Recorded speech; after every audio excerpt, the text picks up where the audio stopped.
This video contains subject matter that may be offensive and disturbing to some people. If you are the type to require a warning throughout a video or show, let this message serve as your warning. This channel discusses the harsh reality of true crime. If this warning is not sufficient for you, consider a different genre and unsubscribe from my channel immediately.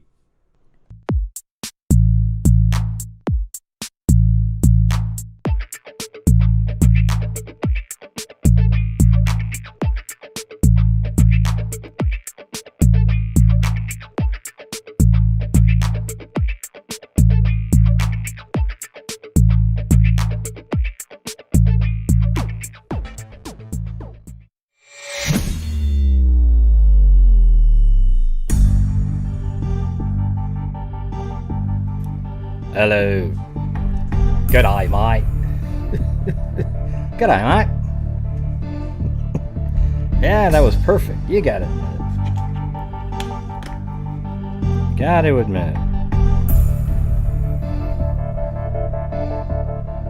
You're like, wait, did he? Oh, wow.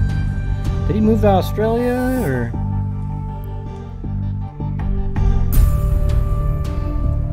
Yeah. Hello, mate.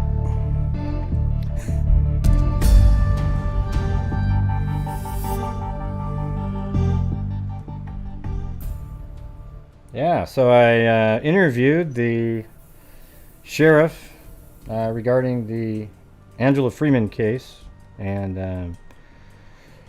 yeah, he's a really cool guy. His name fits in nobles.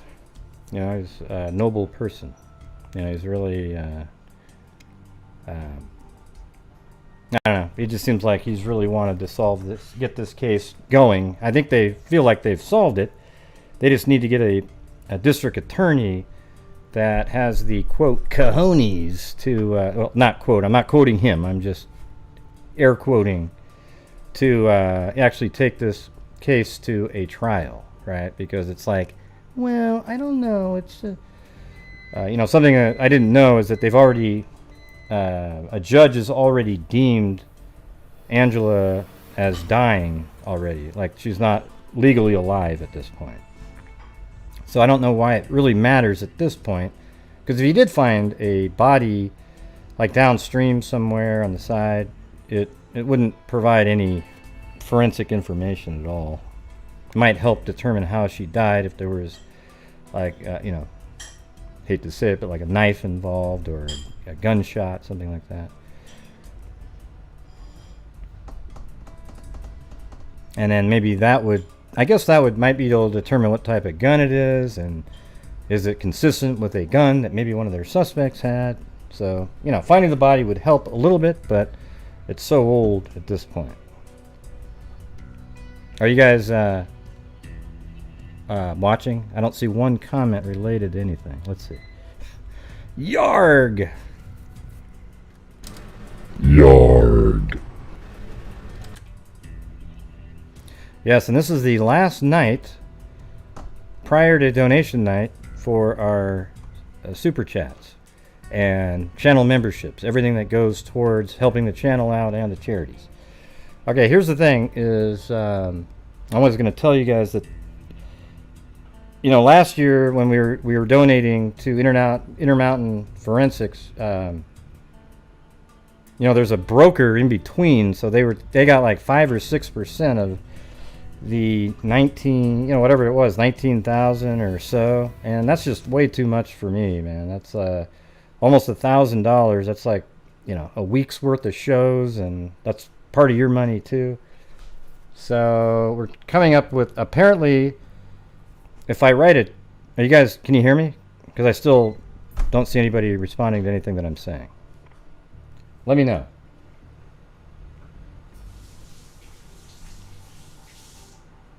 Okay, wow, so I was actually audible. That's interesting, because there wasn't one comment related to anything that I said on any topic whatsoever. Alright, so what we're doing is, I might actually, here's what kind of sucks though. Yeah, I want less money taken out. I don't want any taken out. Loving cat listening tonight. Love you, freaks. I mean, if we're sending in money, I want every nickel to go to the identifiers, right? So Chloe's over there hoping to get something to eat. Just a second.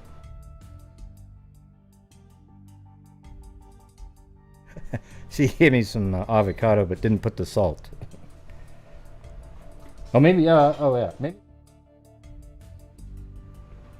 I like lemon juice on the avocados too. But anyways, at the end of this month, if I write, might have to write a check to Intermountain Forensics, and then they'll send every nickel to Identifinders. Okay, but unfortunately, you can't see. It's not. It isn't like there's a PayPal or anything. But I'll definitely, when they'll send me a receipt in an email, and then I'll show you guys. I just don't want to lose that kind of money.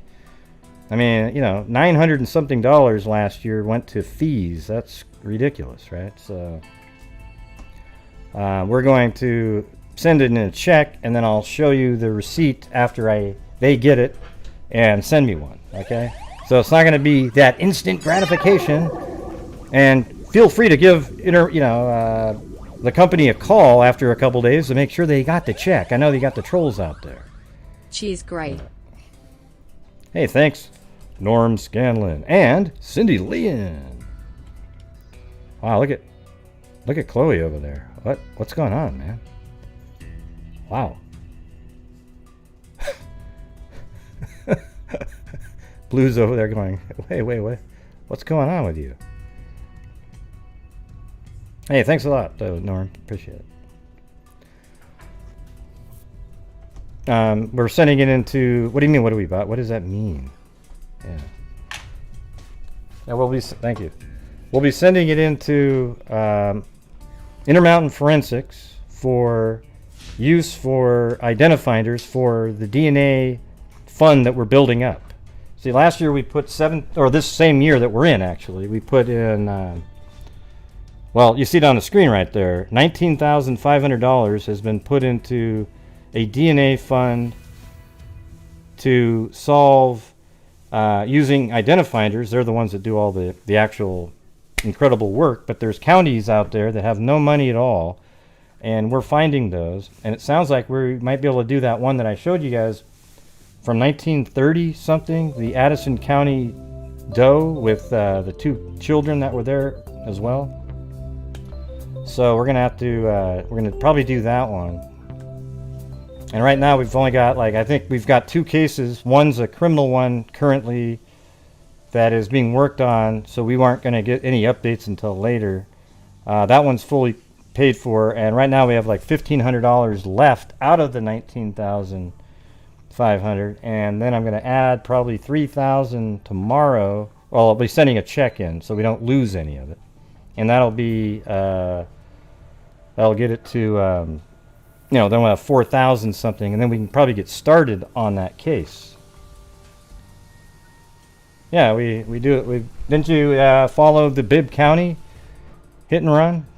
The Bibb County John Doe, we actually paid for. It was $8,000 to a little tiny town, a county that had no money, and they just after a year, the Bibb County John Doe was identified as Daniel Armentrout.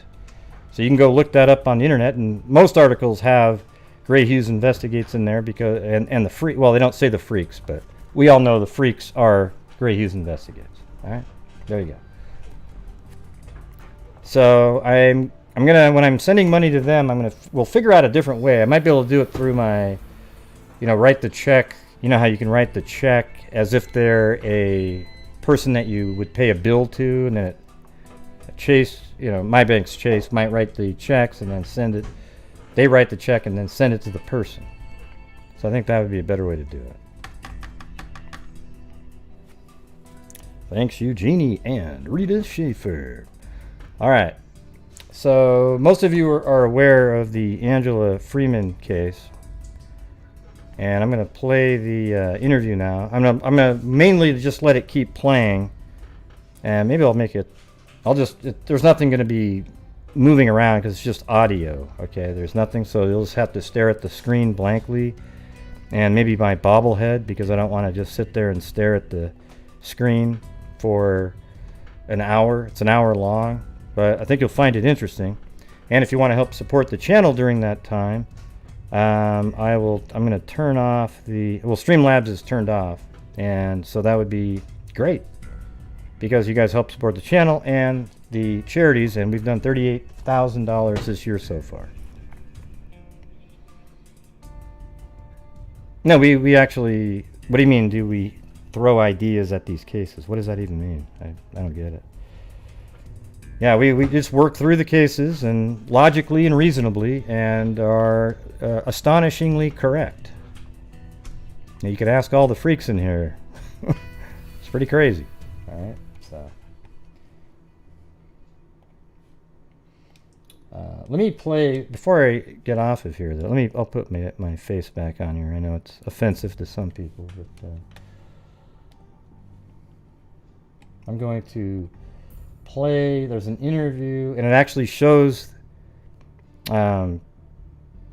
Sheriff Nobles in it, so you can kind of have a picture of who we're talking to. Maybe you can tell us where the case is at. Oh, that's not what I was trying to open. Hold on, it was the this one right there. Good evening, and thank you so much for joining us. I'm Carrie Leggett-Brown. I'm Steve Williams. First at 10 tonight, Hattiesburg police respond to a report of a possible discharging this of isn't a gun related. in the 1100 block of North 25th Avenue. They tell us it happened around 2:30 this afternoon. That's when police say they found a deceased male inside one of the apartments. A death investigation is currently ongoing. Today marks the anniversary of Angela Freeman's disappearance. Tonight, her family held a memorial. Well, we're one of the hit and run. We're one of the few channels out there that actually try to make an actual difference. The rest of them are really about drama. Family held a memorial. How can I get more people to watch? That kind of thing. I would love it if more people watch, but it's not really the thing that I focus in on the most. And you can see right now, we only have 163 people watching. And that's probably because there's somebody doing a live stream about a case that everybody's talking about over and over and over and over and over and over and over ad nauseum. Okay. Service at the same location Freeman was last seen in Petal. Our Carly Blake was at that service and brings us the story tonight. It's been 26 years since the disappearance of Angela Freeman. She was direct. She was very lovable. She wouldn't let somebody else do without. She was always giving. She would give her last dollar to somebody if they needed it. That's her mom, On September Deborah. 10th, 1990. So that was her mom. That is her mom, Deborah, and I just talked to her. You know, this is the kind of thing that makes me feel good. She called me I called her earlier in the day, and then she called me back maybe an hour ago, and she said how, this time of year is always so bad, and she, starts getting down. But then her daughter's name gets brought up again, and, by me this time, and I called over there, and then she called back and said it just makes her so happy. And it's like, wow, see? Isn't that amazing? It's such a cool feeling. Yeah, John Lorden is a good, he's one of the people that does it the right way. He actually gives a shit. That's the difference between us and a lot of these other people who really, they don't give a damn, okay? Now, you watch them all the time and think, ooh, they're so interesting, but they're not, okay? They might be interesting to you if you're into drama and just something really exciting and cool and neato and listening to the same thing every single day for 3 months straight. If you think that's great, then go for it, right? I don't even want you here. I want people that give a damn about all the other cases out there and want to try to make a difference. All right. Anyways, that made me feel good that she said that. 1993, Freeman disappeared from the former Petal Pizza Hut. She was last That seen was there her picking car up right her there. check. Her car found a few days later in Perry County. We've been able to There actually he take is. it over to the district attorney's Sheriff office, turn it Nobles. over to them for their review with a suspect. And we've exhausted all leads at this time. We turned everything to them, hoping for a positive result. Perry County Sheriff Mitch Nobles says he is not releasing the name of that suspect at this time. Freeman's mother, Deborah Freeman, put on a vigil in her honor on Tuesday. Dozens of community members and law enforcement came to show that they have not given up hope. Maybe someday it will be solved, that people just don't forget about it.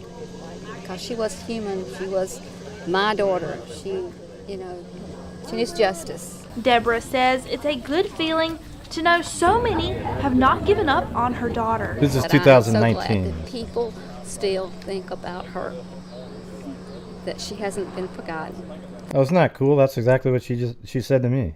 It makes her feel great that people haven't forgotten her. That is what blesses me Not exactly. most, that she hasn't been forgotten. If you have any information about Angela's disappearance, you can call the Metro Crime Stoppers. In Petal, Carly Blake, WDAM on your...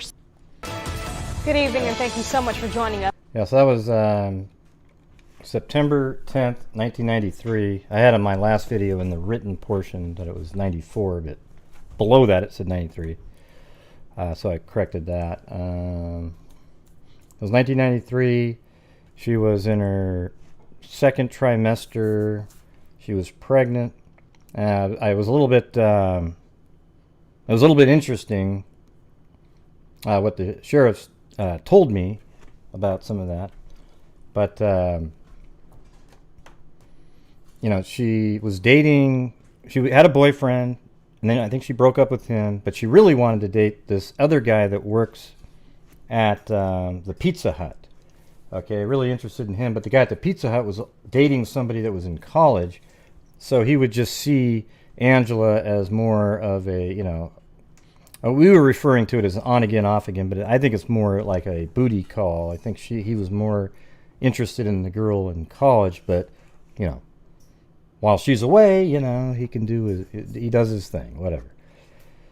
But she shows up there maybe around midnight at the pizza place, and he comes out and talks, and then she apparently leaves, and then later on her car is found by this bridge right here, apparently over on this side, and I think it's right here actually. Yeah, there's this grass. It looks like a flat area right there. That isn't trees, but the car is found there, and she is nowhere to be found. And the dogs came down, hid on the water, that kind of thing. And the case just kind of went cold pretty quickly. Apparently, the investigation wasn't as poor as, well, let me just play the interview for you guys, okay? You'll be able to just hear everything. It's my normal style, just kind of listening, chiming in occasionally. All right, so here we go. Oops. God, that's so crazy how it does that on... everything just goes off the screen if you click on the wrong place. All right, here we go. Maybe you can tell us where the case is at right now. Okay, and well... I did get rid of the initial, banner back and forth, that kind of thing.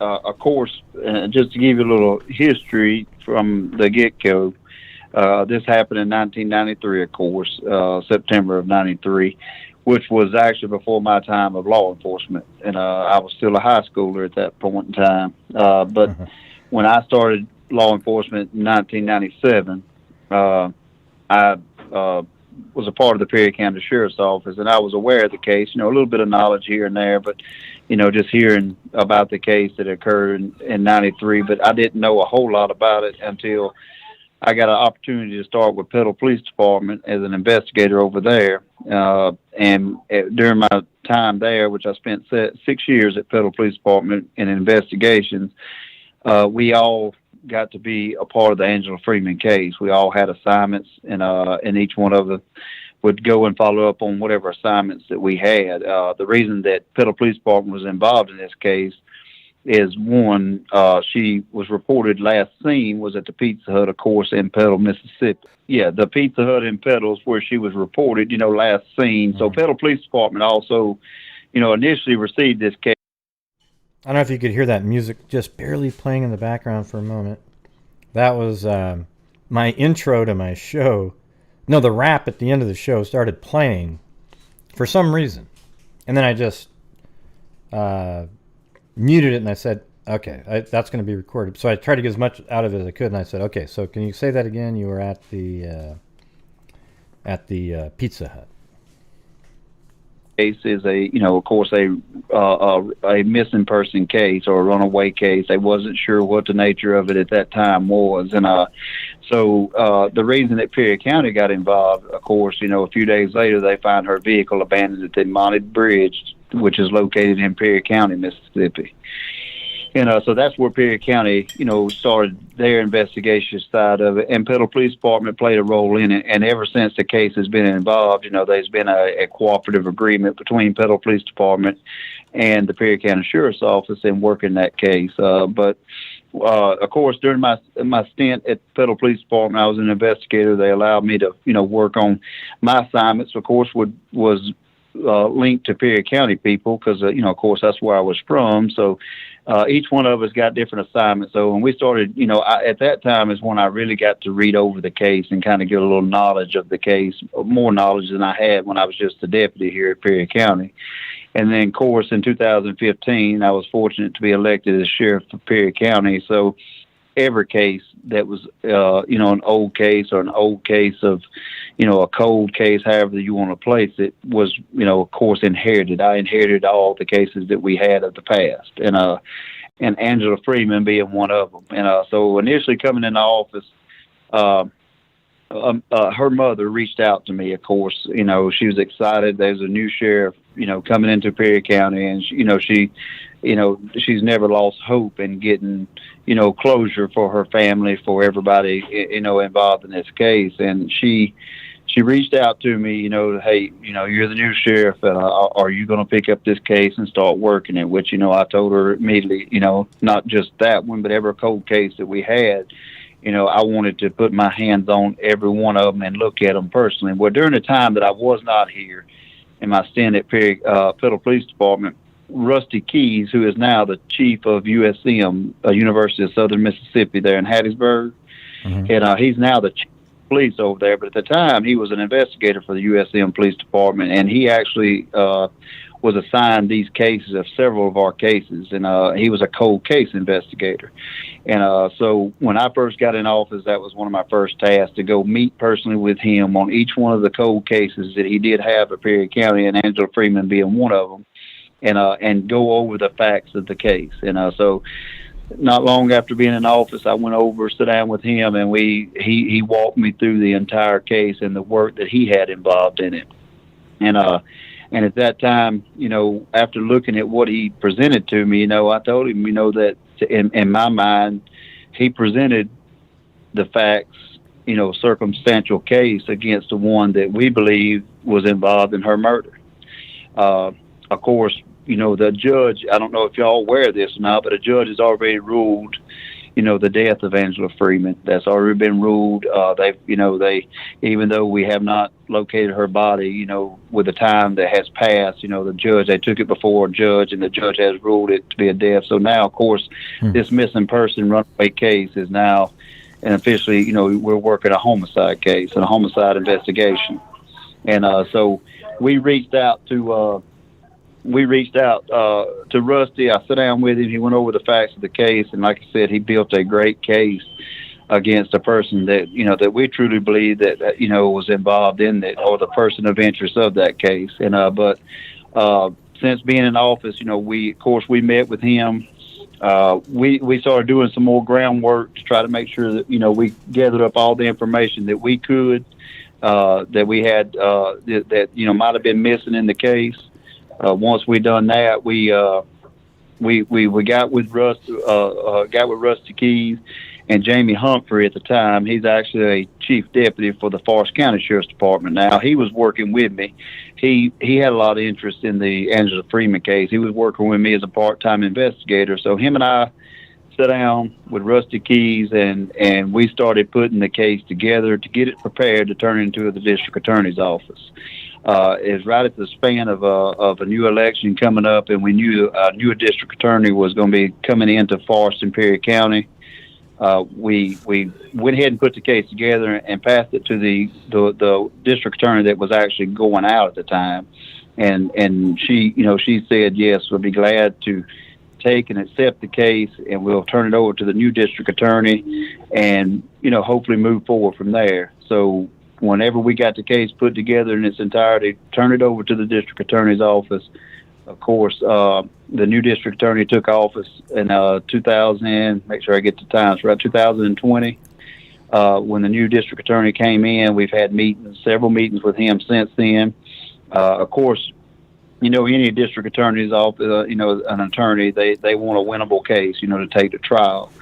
But in the process, we've given them everything that we can do. We kind of at a point of the investigation because of how old this case is.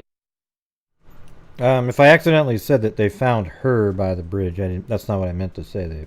They found, I don't think I did that, but they found her car was there, and the dog's scent went down to the water. Like they could her scent went down to the water according to the dogs.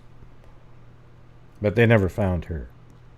That the unfortunate thing is we're losing people that had involvement in the case, and maybe not involvement, but maybe witness or we've gotten statements from in the past, and so even some of the people that actually worked on this case, has passed on. So the longer that it stays a cold case and it's not presented to the grand jury, the more likelihood of losing more people that might have had some kind of involvement in that case. And but we did turn the case over.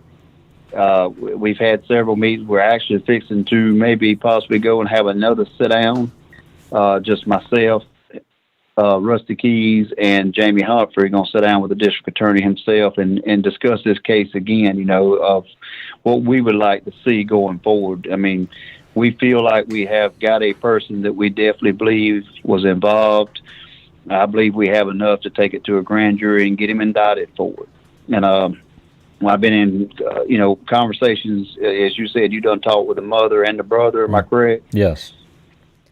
And I've talked to both of them, and both of them are 100% behind, of getting this to a grand jury and getting an indictment on this person. And they just feel like that might, open the doors to things. But of course, there's always this possibility of someone coming forward, from things like y'all doing, these YouTube shows, these podcasts that's been played, getting more attention to this case.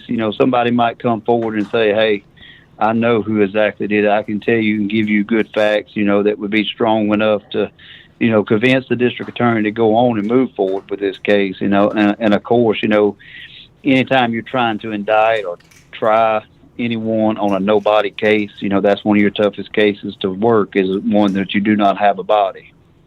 And, but, we would love for, if from these type shows to get anything that would help us lead to where her body is, because that's one of her mothers. If y'all talk to her, that's one of her biggest concerns, is she just wants to find where her daughter is. She's already accepted the fact that her daughter is not alive anymore, but she wants to know where her daughter's at. And I feel for her. I completely understand her situation.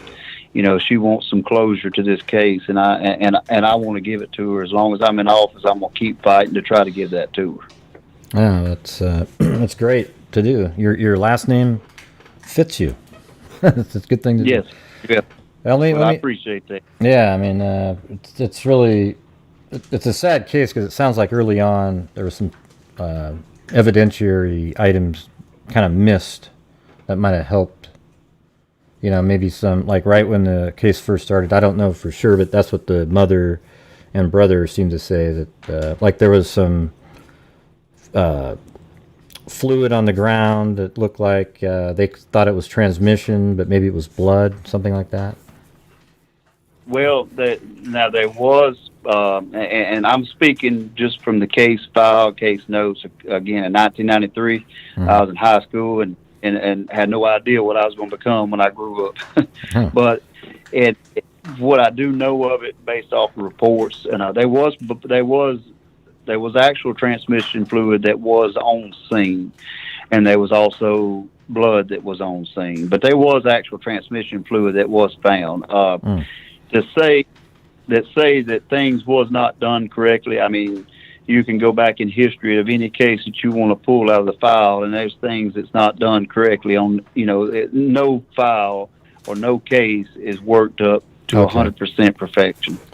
Yeah. And so, you don't, I by no means would I say that any of the investigators that worked on this case, especially this is 1993, the technology wasn't there, the things were not available as they are now.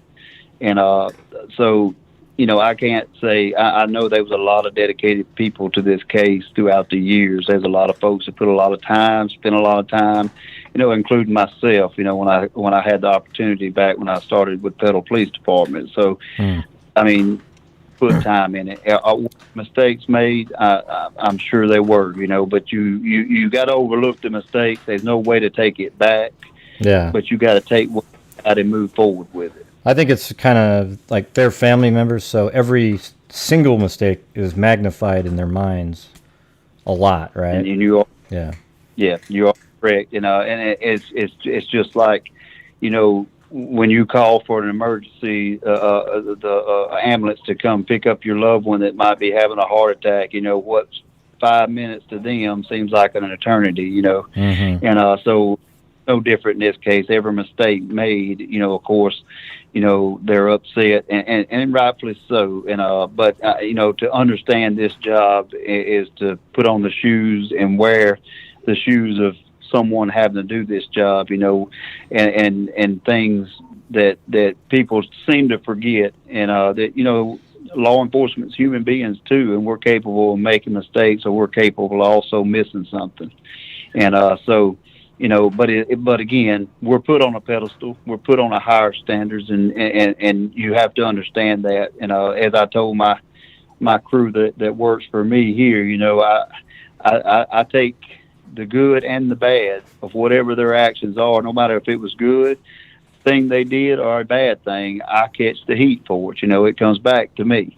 And so to say that I understand the family being upset, being disgruntled about certain things that they thought should have been done or didn't get done, they have every right to be. And anybody that lost a loved one, would feel that one little small mistake to them would be a huge mistake. Right. Is there any way you could, do you have the case pretty memorized? Like if you go through the night of when they met at the, she was at the Pizza Hut meeting, and she met her, I think it was her kind of on again. I don't know really how you describe him, like an ex-boyfriend, but they were still seeing each other, right? Yes, that's correct. I can give you, I'll give you the detail. Now, if I do miss something, or if I do misquote something, I do apologize. I don't have it laying in front of me to look at, but I do know it pretty well. But I know that particular night, she had actually dressed up really nice to go and see him, because they were on and off. You said it right. It's kind of on and off relationship. And you'll see a lot of that in teenage people. Where they're your boyfriend this week and next week they're not. And and that was kind of the situation with her and this particular person, that they had an on and off again relationship. He was actually working that night at Pizza Hut, and she wasn't working at Pizza Hut. She just went there to see him. And when she had left her apartment, she had left a note behind saying that she would be back. And so her intentions, or it appeared that she was going up there to see him a few minutes and then come back home. And when of course when she did leave that night, it was several days later her vehicle was discovered there at the Mahned Bridge. But when she went up there to meet him, he was there at that time. They was participating in some activities that she wasn't very fond of. I'm not going to say what it was, but they were doing some things she wasn't very fond of him doing. And so she kind of got angry and upset with him. Now, the thing that we have to look at in this case is knowing Angela Freeman and knowing her profile. And Angela Freeman had been to the Mahned Bridge in the past. Victimology. This was a common ground for her and this particular person has met in the past before. And so for them to discover her vehicle at the Mahned Bridge, we can go ahead and rule out that we know Angela Freeman would not, because of her nature, she was real scary type person as far as, you know, things that would spook her, you know, and she was easily scared. And that she did not drive to the Mahned Bridge that night to meet a stranger, number one, and she never drove that Mahned Bridge that night alone. And meaning that there was a possibility. The only fair statement to make is that Angela Freeman left from that Pizza Hut and went to that Mahned Bridge, unless something occurred between there and the Mahned Bridge. If she did show up, she was showing up there to actually meet someone. Well, it seems like they would have driven separately, because the person who did something to her would have had to be able to get home. So maybe they drove together, like in a convoy-ish. You know what I'm saying? And that's a very possibility. But again, you know, that's, you know, I can't say that's 100% because we have no proof of that taking place, you know, being there in the Mahned Bridge. But that's the perception that you have, is that they left. Of course, he was at work. He didn't get off to a certain time. She left before he got off of work. And there's statements from people that was there at Pizza Hut that night said that she was there. She did come, and then she left. And of course, he gets off of work, so more than likely they drove separately. And this was a common meeting place. And so again, just based off the profile of Angela Freeman, we know for sure she didn't go there to meet a stranger, and that she didn't go there alone. And you would have never caught Angela Freeman at the Mahned Bridge by herself. Right. And the Mahned Bridge, and to have any history of that bridge, you'd have to go see it for your own eyes. It's a spooky looking place, and I grew up in that area. I know it very well. I crossed that bridge many a day, and it's not your common bridge out on an open highway. You know, it's down a 2-lane backwoods type road that, you know, that people just didn't go there alone. You know, it had history of folks being scared and all at the Mahned Bridge. And so we just, like I said, based off her profile, we know she didn't go there by herself. Okay. I was going to ask you about you know when they're at the Pizza Hut, and you said that she didn't like some of the things that they were doing. Yes. Was how do you know that to be a fact? Was it the other person that was still there that saw an argument? Yes, yeah. The one of the statements that were given, you know, they were participating in some stuff, extracurricular activity, you want to call it, and she was not fond of it, and she was a little upset because he was out there doing it with them. Okay, now in the articles, it appears that Angela's pregnant. I don't know, what is it, 4 or 5 months pregnant, or? Yes, I think I don't know how pregnancy works. She trimesters, maybe her second trimester or something like that. I don't know what that puts you on the chart. And pregnancy, I don't know. And were you able to figure out for sure even though you haven't found her and you don't have DNA, you don't have that, but was there a diary or anything that you know who the father is of the child? No, and I don't want to say for sure. I mean, they speculate, and it was not this person she met at Pizza Hut who was supposedly the father. Yeah, so that was that part right there was something that was a little bit surprising to me, that she had told people that the father was probably the previous boyfriend, right? So then I was thinking, well, what would the motive be? Well, this is something that does happen from time to time, that sometimes younger girls when they get pregnant, they might tell somebody they're the father to keep that person. And then maybe he thought that was his kid. All right? Maybe she was using the child to get him to come back with her, perhaps. I don't know. Okay? That's the $1 million question. But it sounds like she thought the father was somebody else. It was not that person, supposedly. Oh, really? Now, we can't say 100% though that it wasn't, because again they were in an on and off relationship. But I don't think that I believe, according to her mother herself, I believe she knew who the father was of the baby. But we don't have no proof. Well, she had a boyfriend 100%. right prior to that, right? Like, she had a boyfriend and then broke up with him, and then started dating this other guy at Pizza Hut. Is that right? No. The like I said, the guy and her at the Pizza Hut were. I did say it right there. I think he just misheard me, because a minute later I say the same thing, and then he says, yeah. Kind of on and off, and they've been in a relationship. During a period of time, she was seeing this other guy, but now she was, according to her mother, according to others, from statements, she was hoping to get back with this guy that worked there at Pizza Hut, and that was kind of her goal. Kind of that night, like I said, she dressed up really well that night. She, this come from statements of the ones that seen her prior to leaving. She really dressed up nice that night. She was excited about going. So she had full intentions of trying to get back with him. But then she left work. That's interesting, because I thought she was dating some other. Because in the article that I read a long time ago, there was this other guy that was her boyfriend, but they had broken up, but she really wanted to be with this guy. But that guy actually had a girlfriend already at college. Yeah. Right. Yes, that is true. That is very true. Yes, and the guy that she was going to see at Pizza Hut was actually seeing a girl that was in college. Mm-hmm. And so the guy that she was dating before, is that maybe the father? That you guys think might be the father? Yes, that's who she believed was going to be the father. And but again, we don't know that. We don't know that 100% by no means. And that's interesting.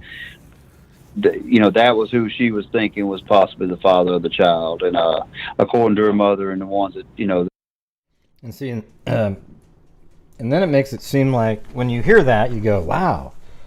So that guy might have some sort of a motive. She doesn't want to be with him, but he knows that that's his kid, and he's not going to let anybody. You might think that, right? But it's but later on, I think it gets cleared up. Anybody there? Hello? That knew Angela and knew the situation. But, again, without DNA, without a body, we can't give 100% on that. We don't know. That's interesting. I wonder, I'm trying to figure out, because that was kind of part of the motive that I would have assigned to the guy at Pizza Hut, that he didn't want that. But I wonder if Angela perhaps maybe told him that it was his kid.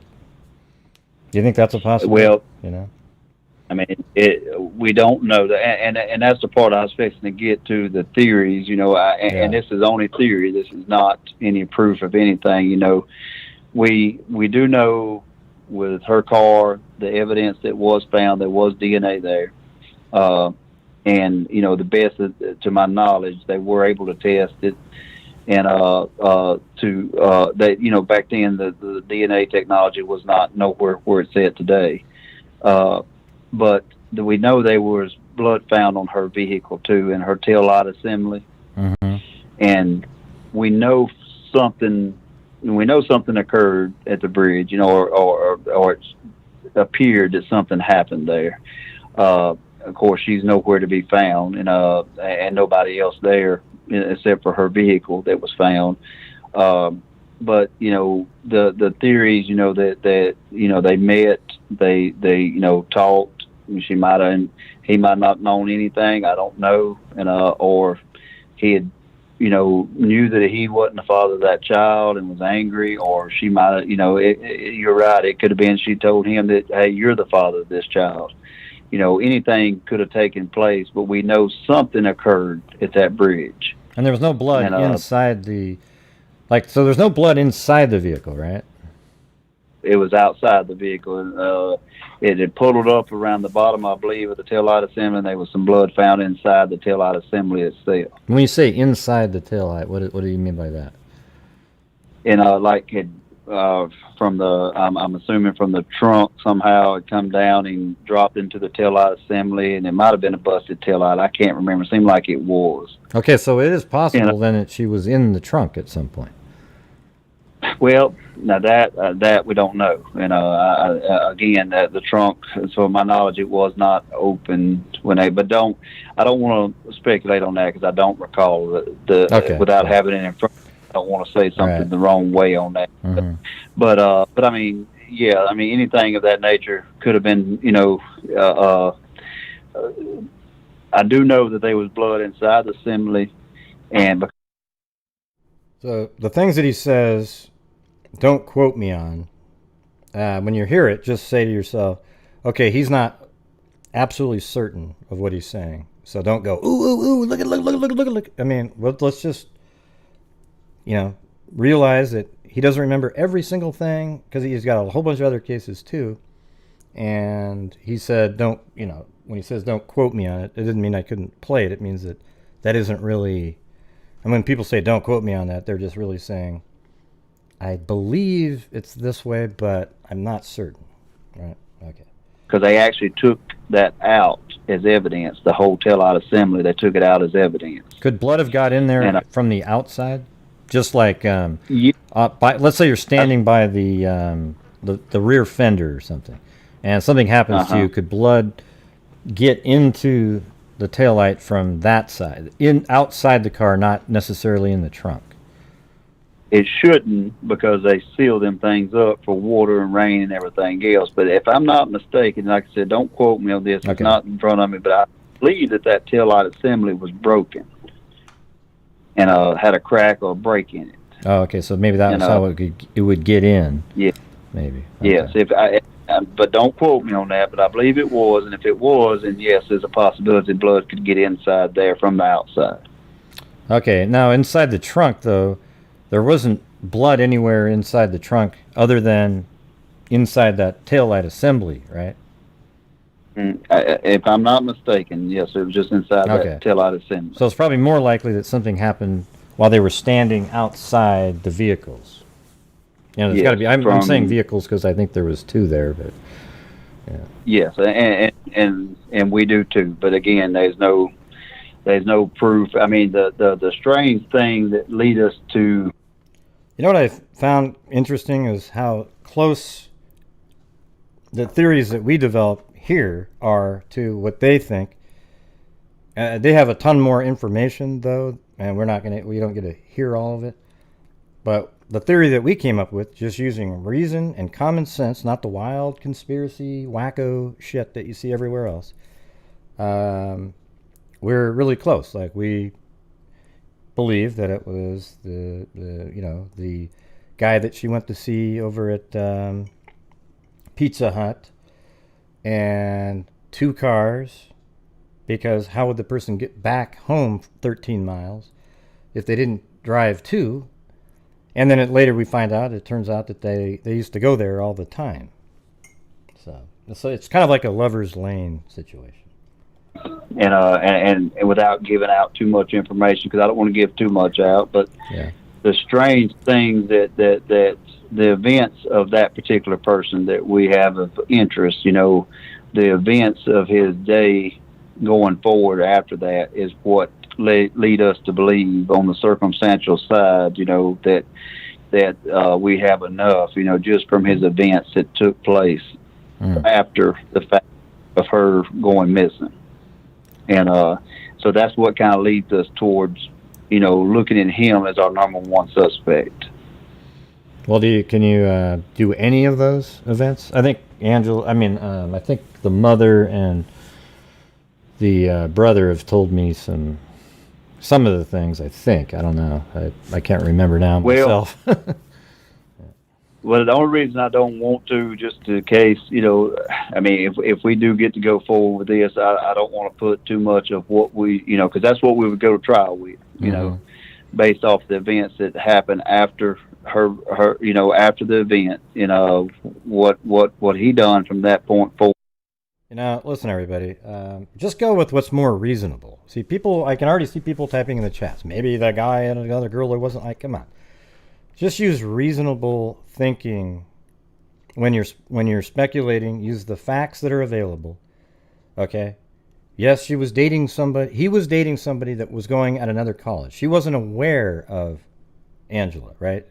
He was cheating on the girl in college with Angela because, she's away all the time and he lives there. It's really obvious stuff. Just look, don't start putting in, maybe she just fell and hit her head against the fender. I mean, give me a break. She wouldn't go there alone, so there was somebody else there. Had she fell and hit her head on the fender, that person that she was with would have went and got help. The only reason the person that was with her didn't get help was because they did something to Angela. It's really simple stuff. Board is something that we would definitely use in trial, and that's the only reason I won't. Now, what they say and what they tell, I can't stop them. But on my side, as a sheriff, and this case still being an open investigation, I don't want to give out too much of that detail. Have you guys been? Okay, that makes sense. Yeah, because then they could sort of try to find answers for those things. They could exactly. Yeah, and that's what I have to look at. If by chance he listens to these things or he hears this and he knows exactly what we're looking at, he can try to go back and justify why this or why that. So I just want to be very careful with that part of it. Okay. Have you been able to clear other people, like the first boyfriend, the boyfriend that she maybe thought was the father? And that was Rusty Key's one of the good jobs he did on this case while he was investigating it on the cold case division over there at USM was the fact that he was able to go through on a timeline and clear the other people that because there were several others that they suspected or could have been suspected, and he did a very good job of clearing them people, in my opinion. Okay, good. So what are when the search and you guys were looking for evidence at the bridge? It's on the north side of the bridge, right? Or is it on? Yeah, the north side of the bridge is where her car was parked, right? That's on the north side. Mm-hmm. And was it parked right next to the bridge? Like you could drive, let's say, how close to where it actually goes over the water was it parked? Because it was off to the side, well, right? This is what the bridge had been.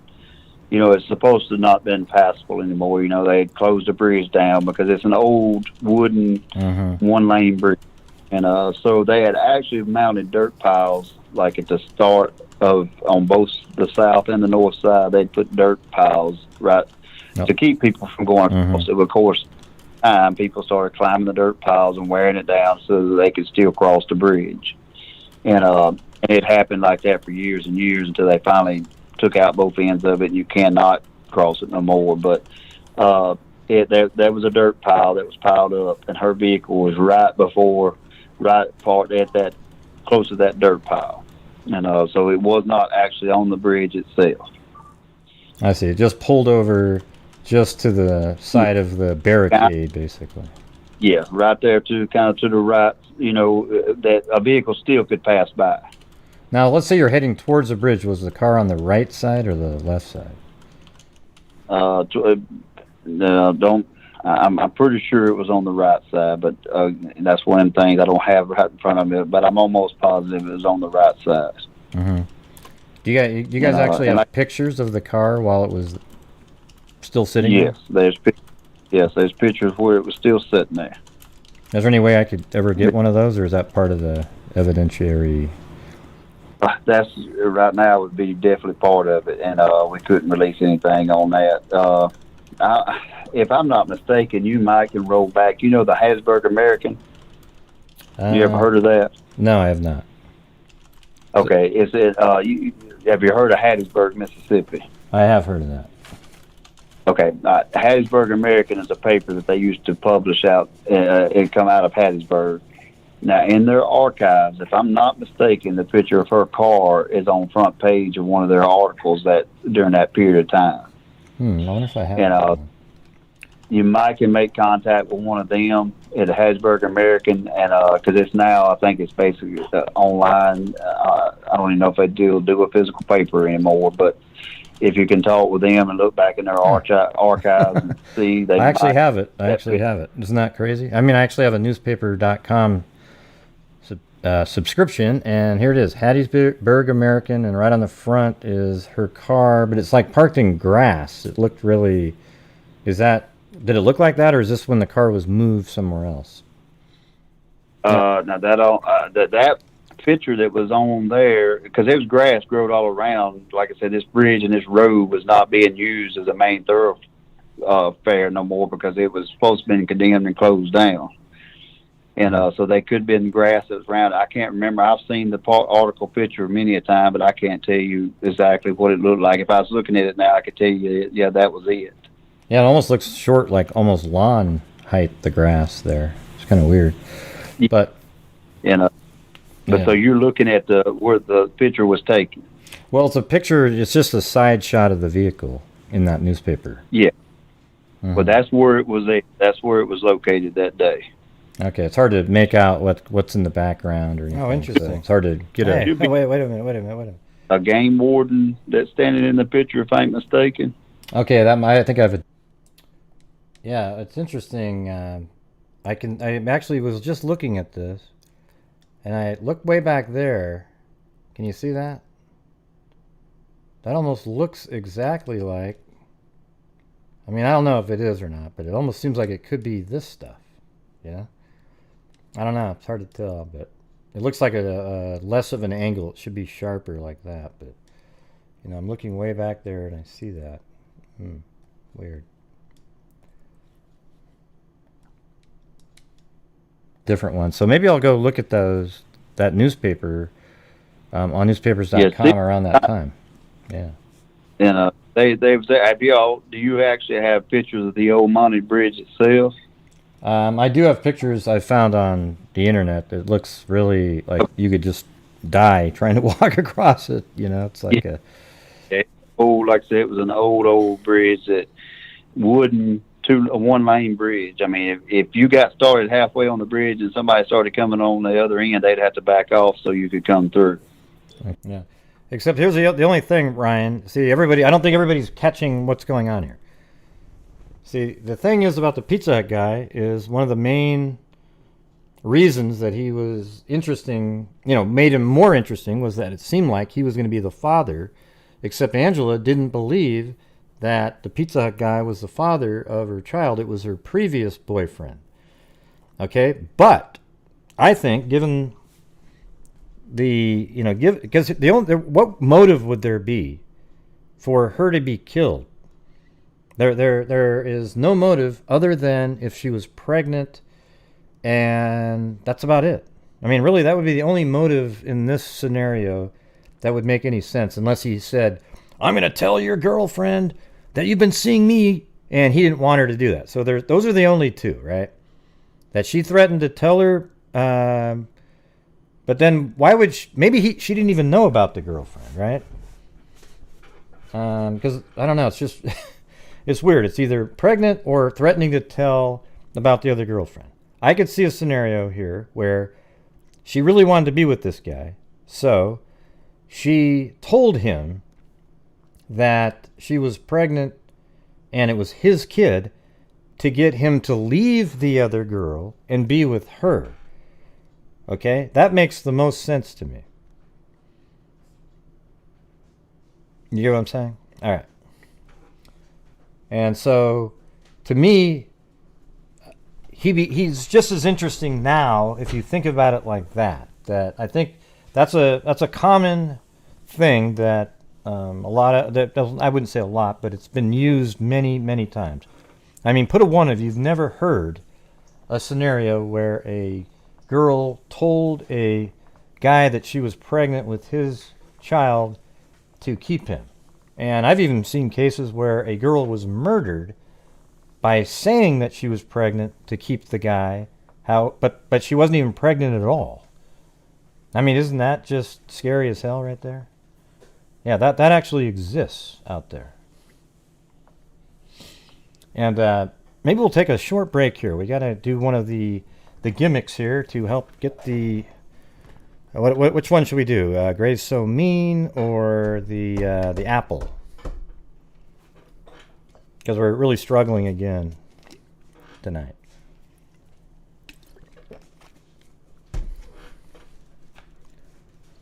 Yeah, there's two of them, you know, that she could have said, I'm going to tell your girlfriend, but it almost seems like she wouldn't have known about the other girlfriend. But if she did know about the other girlfriend, then it would make sense to try to tell him that she's pregnant with his child, and then he would leave the girl to be with him, right? Doesn't that make sense? Okay, I'm gonna go to jail right now. Steph May just said I was mean. Did you see that? Uh-oh. Oh boy. Yep, so we'll get to the second half of the interview as soon as I get bailed out of prison here. Now, Lee D here has already absolutely got me behind the 8 ball. I think that's like $11 US dollars. Negative in prison. So it's gonna take at least that to get me out. And yeah, we'll get back to the interview in just a few minutes. All right, where's the yeah. Well, I need some music playing here. I feel weird, like it's so quiet. Hold on.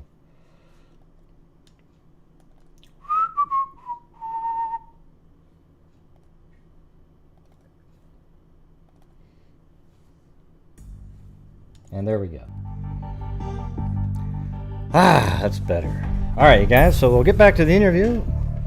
Okay, now we're at -1. Thank you, Amber Maiden.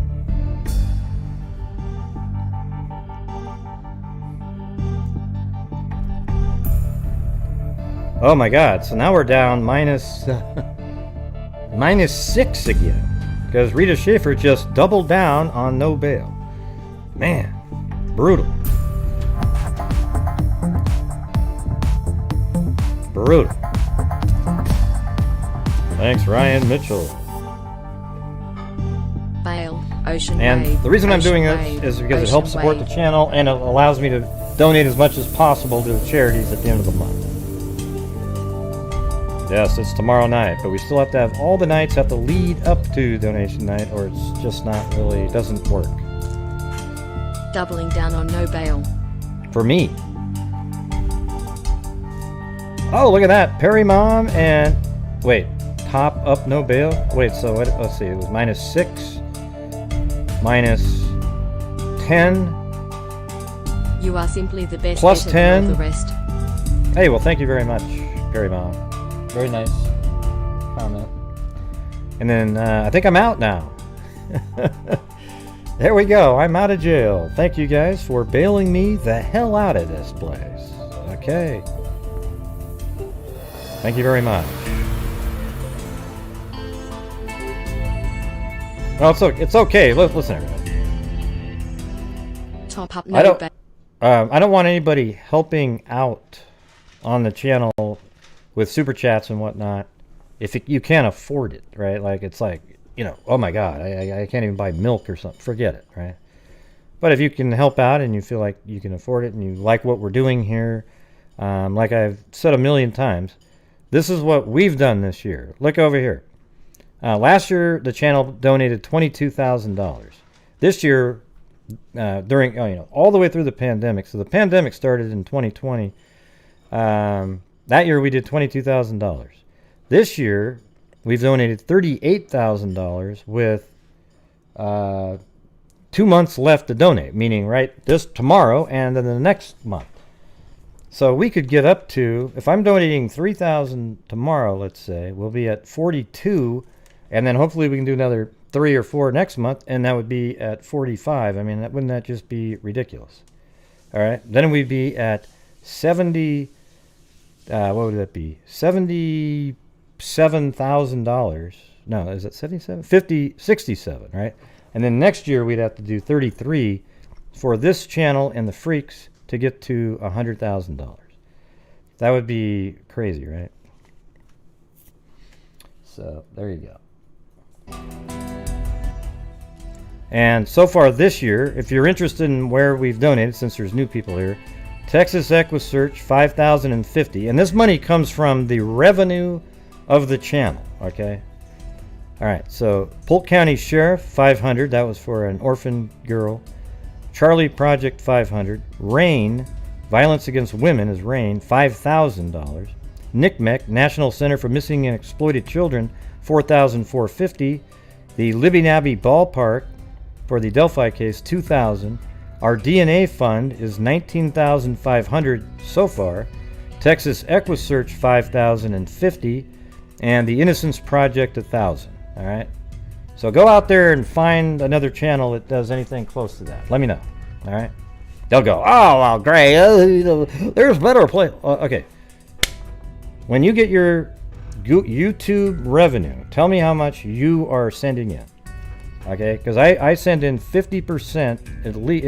Well, it's 40 to 50%, and then I make it usually 50% of the take-home revenue from YouTube using PayPal. Yes, that's Blue right there. And the little dog down in the corner here was probably one of the cutest dogs in the history of mankind. Here, let me show you this one. Look at that. Look at that thing. That was a Pomeranian with the lion cut, but it looks more like one of those seals, right? You guys remember those little seals that are white? Yeah. Right, there you go. He was such a cute dog, and he was so weird because you could just pick him up and rotate him around. He was literally a stuffed animal that was breathing, because you could just lay him on his back and walk away, and 2 minutes later he's still laying exactly the same way. And then you'd prop him up and have him sit like a monkey, like on his ass, and he'd just sit there and just kind of look at you like he was awesome. Rocky. But Blue and Chloe have a little bit more of a personality, I guess. Yeah. Yeah, and right now Chloe's eating, and you can see Blue he can't wait till it's his turn to mop up what's ever left. Right? Okay. There you go, everybody. You're caught up on, if you're new here, what we've donated to this year. And now I'm going to go back to the interview, okay? Here we go. And thank you all for bailing me out of jail and helping to support the channel, all right? Okay. Back to the interview.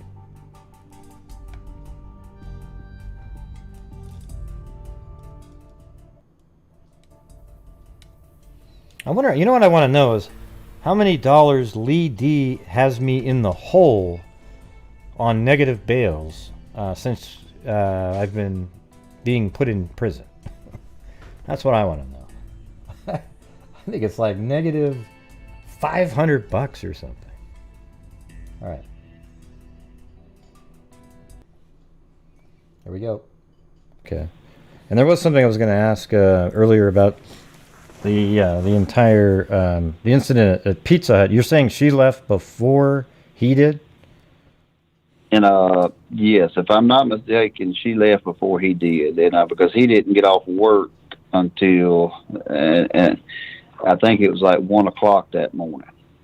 It was weird because in the paper it said that he said that she was there, and then he had to go back inside to reset some computers or something.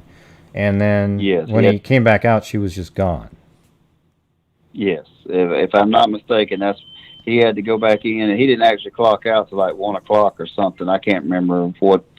Again, I'm not looking at it, but I do know she left before he did. What time do you think that? What time did she get there? To the Pizza Hut? Yeah, around. It was somewhere around midnight, somewhere in there. We got the times, like I said, in the case file itself, but it was somewhere around midnight, somewhere in that neighborhood. Well, don't you think it's sort of interesting that he sent the other guy home? Like the guy was like the person that closes with him, that he sent that person home, I guess. So then it's just him and her there, right? And then if I'm not But now, again, I'm not looking at that. Right, But yeah. One of the things is like I think I was digging. I was bringing up stuff that they don't really want to. He doesn't want to be talking about that much.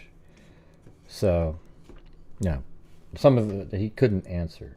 Every event, I'm just saying, from that point to the next day and the next day is our case. Of the strange event. So basically, what he's about to say right now is that it's the strange behavior and actions of the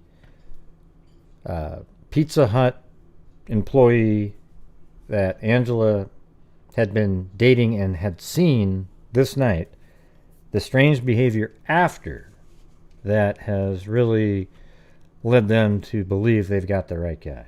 And I totally get it. I've actually talked to Deborah Freeman, and there's some things there too. For example, she's said it many times, is that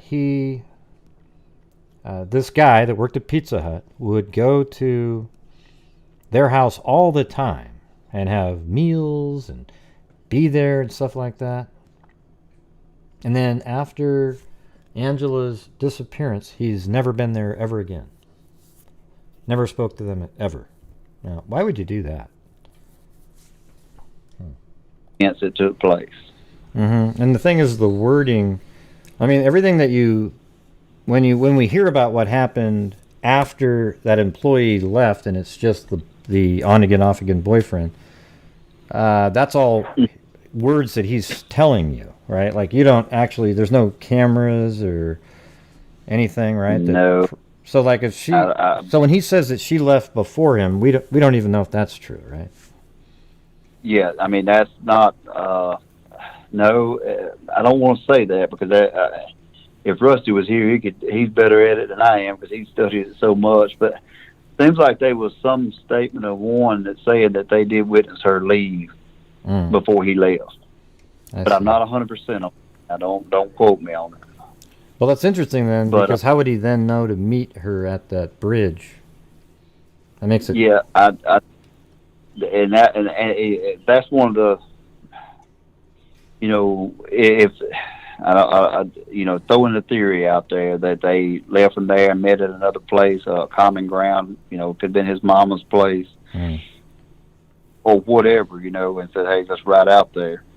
I see. I don't know because of course, '93 there wasn't cell phones like they are now to pick up and call and say, "Hey, I'm going so and so, meet me here." Yeah, unfortunately, because then you'd have to be able to track his phone if he was dumb enough to leave it on. But yeah. Yeah, that's what I'm saying. Things now, they still unsolvable cases, and I know they are. But things are a little bit better now to track people and find out where you're at. You can almost track a person as long as they got their cell phone riding or going or using or whatever. You can track someone a lot easier than you used to be able to. Do you think is Rusty Keys still working on it, or?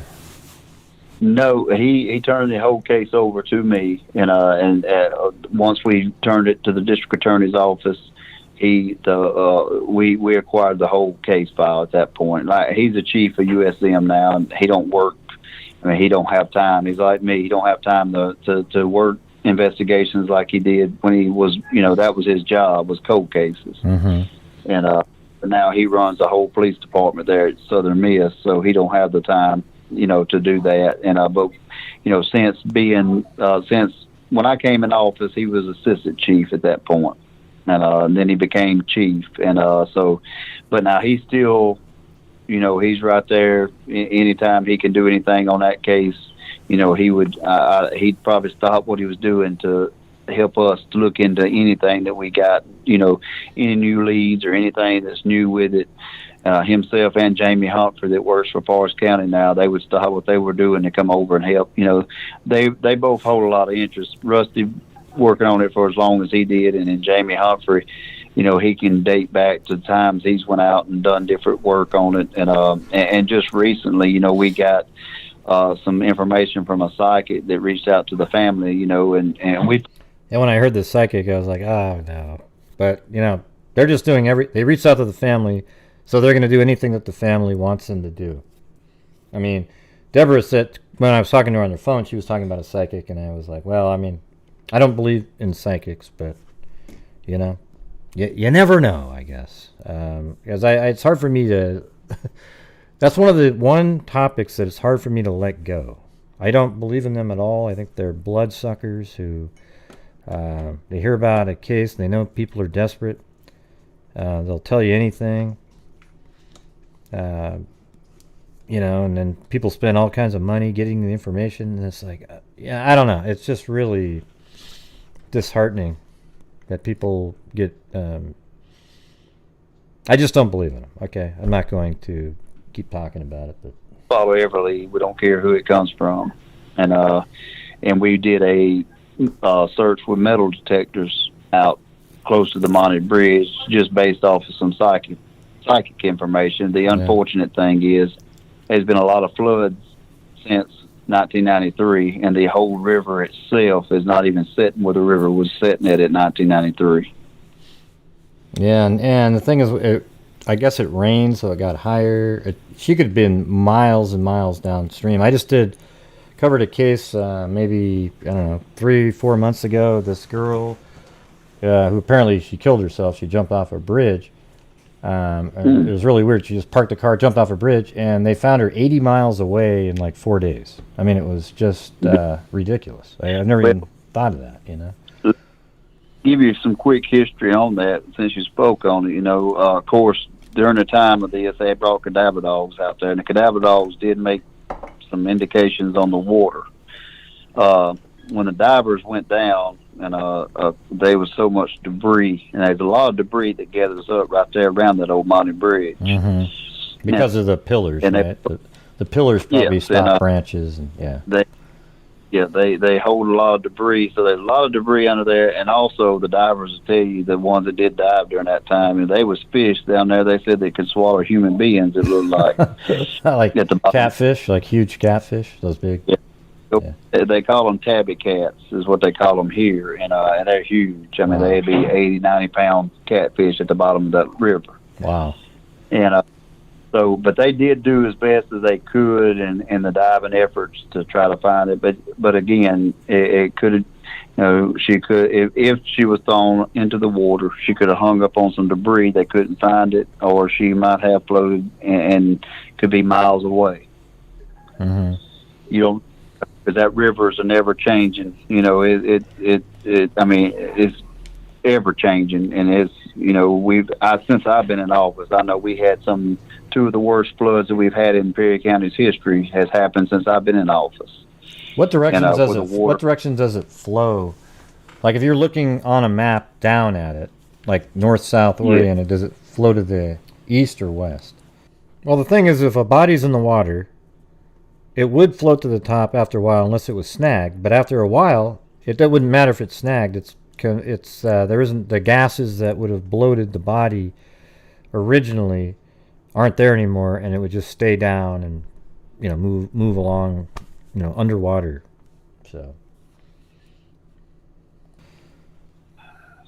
So pretend you're on the car side. If you're on the car side of the bridge, and you were just looking down into the water where they found her car, what way would it go, to your right or to the left? Maybe that's a better way to remember. Flows east, if I'm not mistaken, and because all of it ends up back, you know. I want to say east, but don't. You know, I'm not 100%, but it seems like being north looking, it would have been flowing to the east side. Yeah, that makes sense. Is that the Mahned Bridge? I mean, the Leaf River, it flows to the east, don't it? If you're looking north, yes, it flows to the east. Yeah, it flows to the east. I'm sorry, somebody walked in my office and I was asking him. Okay, so there's a lot of switchbacks. So those are places where somebody would get snagged in a river. You go in a river, and then there's a really sharp turn just to the east. Maybe how far is that?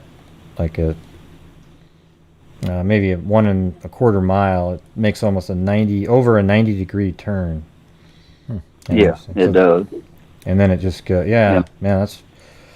Yeah, I mean, if it's really high though, she could have been pushed down there. But then, like you were saying, 'Cause look at that! Look at I that guess it sharp was angle lower, right there. and then It rained, and then there was those snags right by the river. That's what the mother was saying, and they think maybe she was caught up in those, but because then it rained, it wasn't searched quick enough. That's what she was saying. That's one of the complaints she had. Yeah, and I cannot say that for sure or certainly again, and you know, I don't know.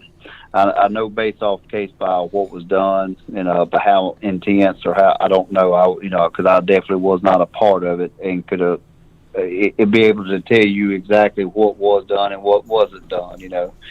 I don't know if rain came. I'm sure in September we do have some rainy days, so there's a possibility rain could have came in a day or two. I don't know, but I know when she was.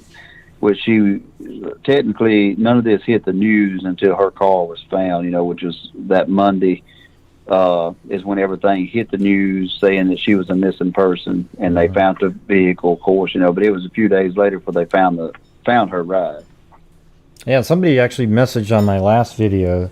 I was kind of confused at how somebody actually I was a family member that noticed the car there, but it turns out that they were driving over how did they explain that? Almost like they were driving from the other side south and then noticed the car. But I mean, if you couldn't drive across it, how did they get across to see the car there? Do you remember that? You could get across the bridge at that time. That's why I'm saying they had the dirt piles down where you could cross over the dirt piles and get on the bridge. Oh, I see. Okay, so this person took a shortcut, they were saying, and crossed the bridge, and then there's her car sitting right there, right? Yes, it was a family member too, if I'm not mistaken, that did find a car sitting there. Yeah, because apparently the family member was going to go visit a girlfriend or something, and drove by, and there's the car. I mean, that's how fortunate is that? What a miracle! And the thing that's like I said, there wasn't a lot of traffic. Just your locals that use the old bridge. I mean, even me growing up, teenage years and driving, I crossed that bridge many times. And even though you wasn't supposed to, we did anyways. Mm-hmm. Yeah, there's a case in Indiana, the Delphi girl murder. Libby and Abby, they were murdered, and there's a bridge that nobody is supposed to cross. They actually had a barricade up there, but people would do it anyways. They'd walk and cross, and then this killer actually tracked them down on the bridge itself. Well, I don't know if you know more of Mahned Bridge, but and 2 years later, in 1995, we had a double homicide on that bridge, and where two people were killed by some locals that lived in the Mahned community. And it's a Mahned Bridge. Of course, you had the north side and south side. They lived on the south side of the Mahned Bridge in the community they called Mahned, and they were the Moody's, and they killed two that was there at the bridge at night, and they happened to drive up on them and ended up killing both of them. Why did they do that? What was the motive there? There was none, just meanness, and wow, that was the motive. That one, just that they were the oldest one especially. He was on track to become a serial killer, and what I believed. And they actually killed 3 people in total, and they'd killed another one that was walking the back roads in the little Mahned community. And I can talk about that one way more than I can talk about Angela. The details. I grew up in that community, and I knew them very, very well. Wow. And that's some of your history of the Mahned Bridge. And again, people used the bridge. They knew you weren't supposed to cross it. And these two people, the stories came out where they were out stargazing. But that was not a meeting place for stargazing. That was just another word for, the makeout session. As you want to call it. Yeah, a lover's lane sort of deal. Yeah. That's what it, and a lot of people went down there for that, and even dating back to Angela Freeman's case, that was a frequent spot that she would meet this guy because they were in a relationship, and but did you guys ever consider them? Did you ever consider the Moody's being? Well, that was being pointed toward that, and because in '95 that occurred, and of course they were suspected, but Rusty Keys has talked to the one involved in that. He's sitting in prison for the rest of his life, and the last interview that was done with Angela Freeman with David Moody was told specifically, I'm sitting in here for life. If I done it, I'd tell you I done it, and I do believe that he had nothing to lose. Why not tell it? Yeah, and also, why would she be there alone then? Because that would make it her being there alone. Because if the boyfriend, or the on and on again, off again boyfriend, had gone there with her, he would have gotten away and would have said, "Hey, my God, these," and then he would have told the police and everything, right? Yeah. Well, there's the profile of Angela Freeman. She would have never been at that Mahned Bridge by herself, for that to happen with the Moody's. Right. And so that, and then plus the times that he has been interviewed. In the very last interview, he told him, "I'm not talking to about this no more. I didn't do it." And I'm sitting here on 3 life sentences. If I did, I'd tell you I'd done it. Mm. So that kind of rules out in my mind them. But of course, they have been suspected in the murder of her. A lot of folks, after that happened in 1995, of course, all right, let's start looking at the Moody's. Maybe they done this. Mm. And but that's again, that's about all. Unless you got anything else you can think of, that's about all I know I can tell on it. Yeah, no, I appreciate taking that much time. I also wanted to tell you that I think Deborah, that's the mother's name, and Nicholas, they both really appreciate you. They always say that. Yeah. So. Well, and I have been in constant communication with both of them, and that's one thing I think that they had a lack of in the past, in some of the past administrations, and the communication wasn't there. My line's open. She knows my cell phone number, and she'll periodically call and check up on things. And she does know that, we've taken it more steps than anybody else has. We've taken it all the way to the district attorney and laid it in their lap, and it's kind of in their hands now. They're the ones that's, the ball's in their court. They At some point, it seems like some point you should just take the chance, And if it's a hung jury, then you have another shot later. If it's not, you gave it a shot, because I hate when people get to live like 40-something years and then finally they get arrested. It's like, man, they got to live their whole life, So. Well, I'm a true believer in this, and I will say this. I believe if we're able to indict the one we believe done it, I believe we would gain ground if we was able to get that indictment on him. Like people would come forward, start talking a little bit more? Yes. Yeah. Himself, I believe. Oh, it would be an accomplishment made, and because like you just said, people's got to live with this. There's 28 years that he's lived with this, and sometimes it takes just that piece of paper, that indictment, to say, hey, all right, here we are, we're serious about it now. To come forward and say, okay, let me, I'm willing to talk. Right, like he's really been bothering him all these years, but he's not willing to give himself up. But then, perhaps if you put an indictment comes forward, maybe he'll say something. Yeah, exactly. A little paperwork behind it, it can make a difference in someone quick.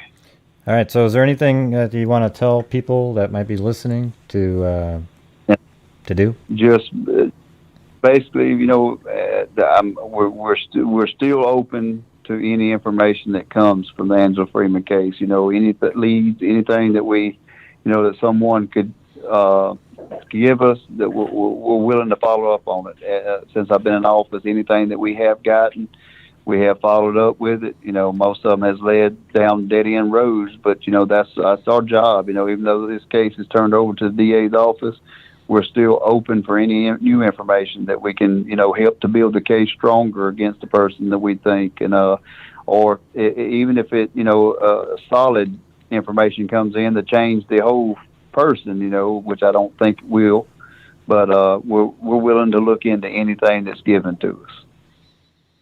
Yeah. And do you think something like a petition, like a million people sign a petition, that the prosecutor might say, okay, I'll do it, you know? Well, I don't know what. Like I said, we're fixing to have a sit down with him and myself, Rusty Keys, and Okay. Jamie Humphrey, and we all going out to lunch one day, and we're going to have a serious sit down meeting on it, and to see if we can't. But I mean, anything that would help push him to go forward with it. Hey, I'm willing. I know Deborah is. I know Deborah's willing to do whatever it takes to get him just to push forward for a grand jury. Is that lunch going to be pretty soon?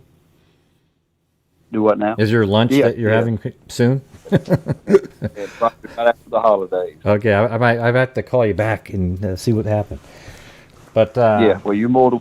Oh, cool. We're gonna plan it right after the holidays. I've done talk with Rusty. We just right now it's a busy time for everybody. A lot of things going on, so we're gonna wait till after the holidays, and we're gonna sit down and have a long conversation, just us. Outside of everybody else, we're just gonna sit down with him.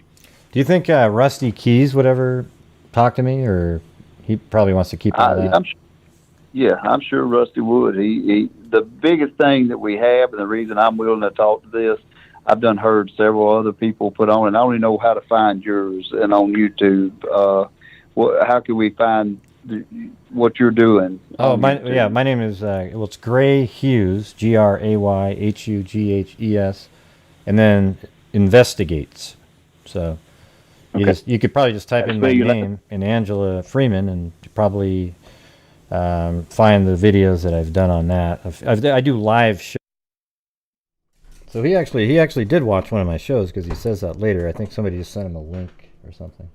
Shows, though, they're not videos, so I'll play interviews and we discuss them, go over the maps. I map things out so that it makes sense to people. Well, like I said, the reason that I believe Rusty would talk to you also is because of the misinformation that's given. I've heard a few, some YouTube thing that came out that was sent to me, I think from Deborah, if I'm not mistaken, and they were so off base on information. And boy, doesn't that sound familiar? Just about every other YouTuber out there, the live streamers. They had put the person that we believe is a person of interest in this case as a stranger, and as a stranger to this girl. And he definitely was not a stranger to this girl. But that's why I'm willing. There was a podcast that came out that a girl did, and she did 10 episodes of a podcast, and I did interviews with her. And the reason I do them is to give more factual information, because if you go to these news articles or you go to these different things, you'll get misleading information, and do a show and not even talk to people that's actually involved in it. You'll get these kind of stories that's not true, and that one there I listened to, I was like, well, they had a few things right, but they had a lot wrong too. I tend to just, what I do is I use newspaper articles, because they have a better, especially if they're interviewing one of you guys. And so I just put all those facts together, like some of the early newspaper articles. I don't know, there might be misinformation or incorrectly stated sentences, but I can't control that. I just read through the articles a lot of times on my show, and then we put all the pieces together, and then we kind of theorize on what you think happened. And I think the same person that you're interested in is the number one person that everybody thought had something to do with it. So. And I'm glad your show does, and because that's like I said, that one I watched the other day had the person that we're thinking that done it as a total stranger to this, but it sounds like to me that you've done your homework a lot better, and you kind of feel the same way we feel. Yeah, no, I see exactly what you're saying, and it'd be interesting to talk to Rusty Keys to see, how he's cleared various people, and then you're kind of just left with one glaring person.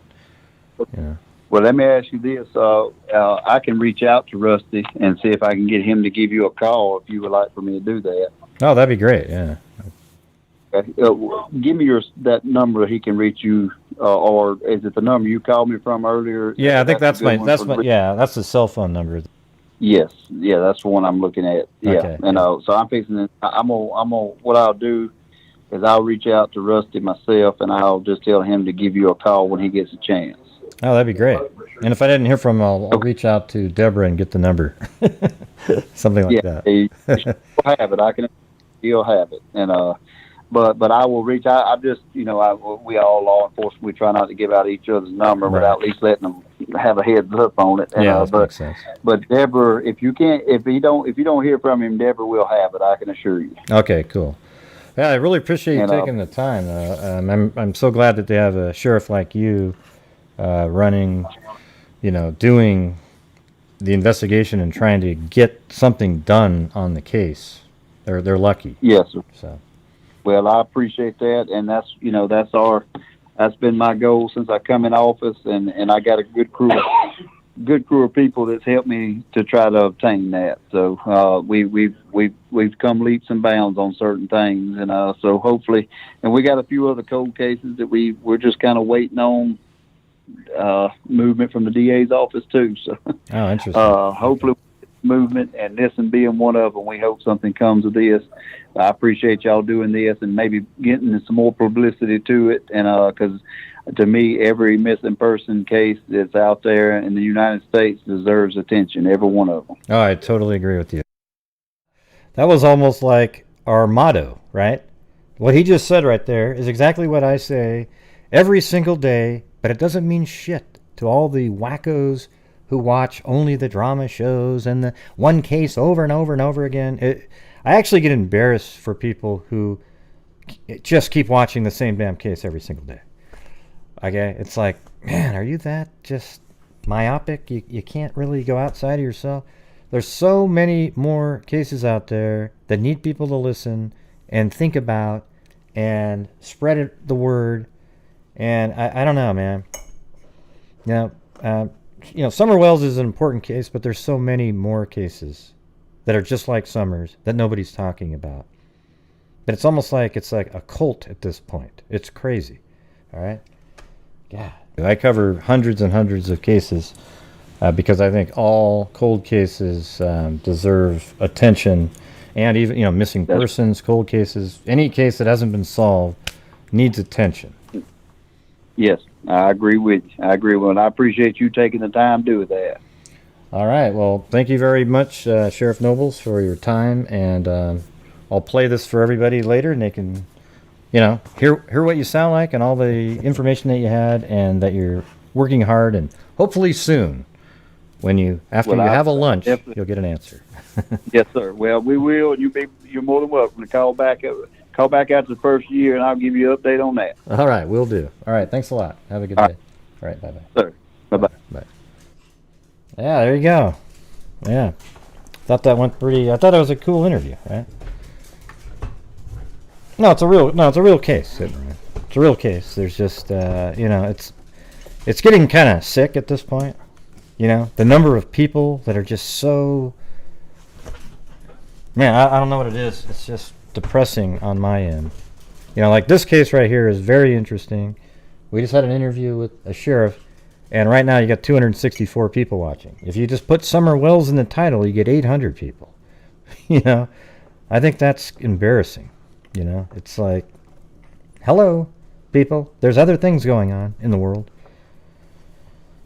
All right. And I could do that. So here's the thing, everybody. I could do all of that. I could have covered Brian Laundrie, the saga every single day, and pretended there was some new interesting thing, and really built up the subs. I would probably have 75, 80,000 people right now. But I don't want those people. I don't want the people that were just interested in that. I could have sat there and covered Summer Wells every single day, talking about the same thing every single day, but I'm not going to do it. Okay? So if you're one of those people that only wants to talk about one or two cases forever, then this is not the right channel for you. Just like if you believe that Sandy Hook was a fake event, that it was a false flag operation, or one of those wackos that believes that kind of shit, get out. I don't want you here. Okay? Thank you. All right, so here we go. We're going to now, that's all I've got on that case. Hopefully, in the next, I guess it'll be like within a month or so, what would it be? Well, probably like a month and a week. 5 weeks from now, I'll call him back up again and see what happened at that luncheon. Yeah.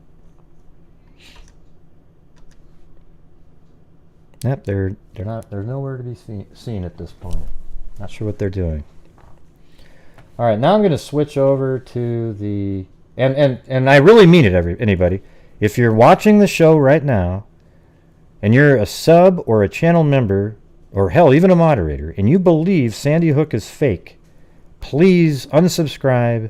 Please remove yourself from the channel immediately. You're an embarrassment, okay? Sandy Hook really happened. Those kids actually died. It wasn't a false flag. Adam Lanza got the gun. He went to the school and he killed all the kids. There's nothing fake about it. There's no crisis actors. None of that shit's real. And people that believe that kind of stuff, I have no time for or any room to deal with idiots like you, okay? And that you really are a fool. You're the same idiots that believe that there's a flat earth. You know, those people are morons, okay? Same types. All right, great. Let's see, have we got any less? Come on, get out. We only lost a couple. It was at, see, like, isn't that weird? Yesterday we were at 69, 440 something. Now it's 29, you know, because I'm not covering the Wells case over and over again. Yeah.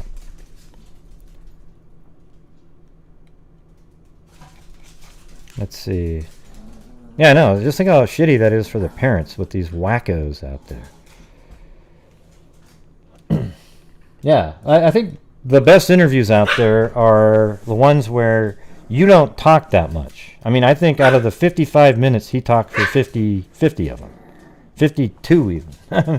You know, but I just talk about things that maybe make him want to say something else. You know, like he might want to talk about something else. Well, hold on a second. All right, hold on. Let me bring in... yeah, you unhid Gerald, right? Because he was just joking. All right. Thankfully, he typed in... You know what's sad for Gerald? Had Gerald not... If Susanna was just a little bit quicker, he wouldn't have been able to type in the just kidding comment. But good job, Susanna, because that would have been somebody I would have blocked too. Oh yeah, you guys want to hear Angela's song? Yeah, I'll do that. It's really pretty. It's I think it would have done well on the radio, to be honest with you.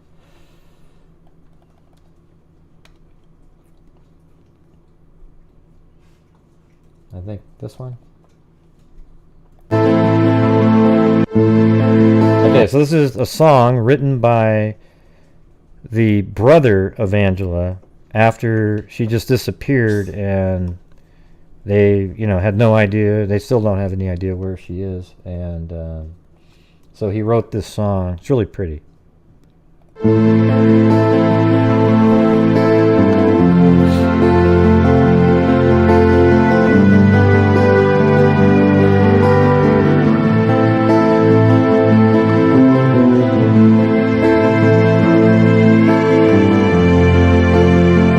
I could sing this one if I had the words and just the music.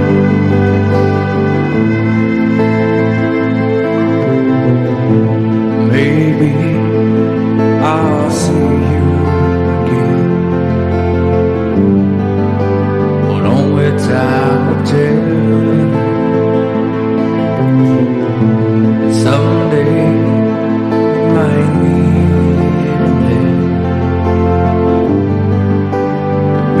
again, but I don't know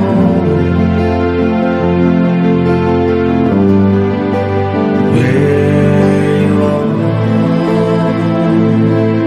and I feel wrong ever since you've been gone. Yesterday's gone, tomorrow hasn't come. Yeah, me too, Dana. It's a really good song. Seems so long. And then you, Nights I wait for you to come home. No, I can't go on. yeah, Nicholas Freeman. My heart is turned to stone ever since you've been gone. Angela, come back home so I don't lose my mind. Angela, where are you now with my heart? Angela, come back home so I don't lose my mind. Angela, where are you now with my heart?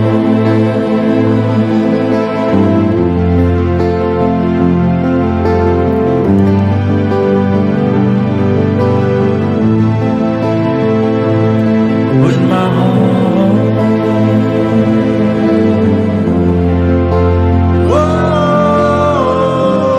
Whoa. With my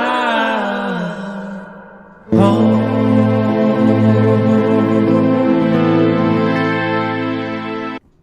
Yeah, we could do the, there's a video that he did with the same song if you want to hear it, but you can see her. So let's just do it again. Although maybe I should just play the actual. Hey, Pop, I want $1 million. Hey!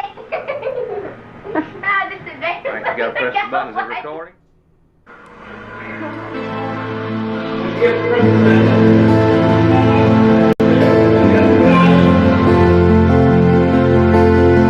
I'll just switch it out for the better version. One more time, one more time.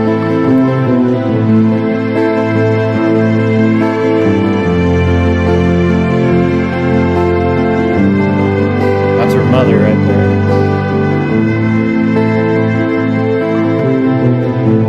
Maybe I'll see you again, but only time will tell. Someday I might meet and then be together again.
Yeah. So it's crazy. It's sad to see that when you can actually see. I mean, it's a really pretty song, and then you can see, like, she's holding this kid, and you kind of picture, wow, that would have been her. And then she never got to get married, and you see her at a wedding that somebody else had. She copped a bouquet, and she never got to live out any of those types of dreams. You know, it just sucks. Absolutely, it's horrible. So that's why I figured, hey, I got to play that video too with it. All right, so that was the. Oh, wrong. I got to get that song switched out here so I can get back to our normal music and move on to the next case. And if you're familiar with the next case, I don't want you typing in the chat all these stuff that you heard on a blog somewhere. Just let me go through the whole story, and then when we get to specific parts, you can chime in with something. All right? That's how we do it here. We don't do it where you start blabbing away about the whole story while I'm just starting to tell the story. Okay? So if you're somebody that was aware, you've been there, good for you, but we don't want to hear it as the case is being discussed. All right? Thank you. Because then it's like, why tell it? You know? All right.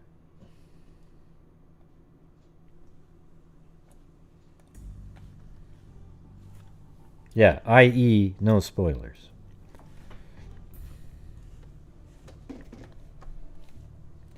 Might take a while, too. Wonder if I should have my halftime break at this point. You know? Do the Apple deal. Because right now we're not even at half of a normal night. So let's see if we can get to the Apple scene, and then we'll get on to the next case. All right, here we go. Oh, look at that. Now you gotta. So what happens here is you can help support the channel. Now we remove the stem first, and then it goes through and takes bites out of the apple to reveal what's behind it. Yeah, it's not really a vacation. Yeah, sometimes people don't see the waves for some reason.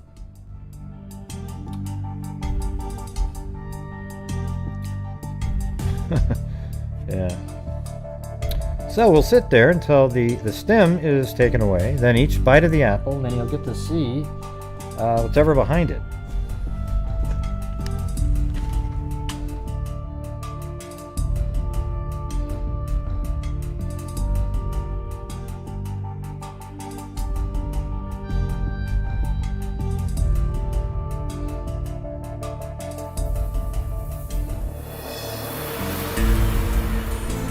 Oh, there you go.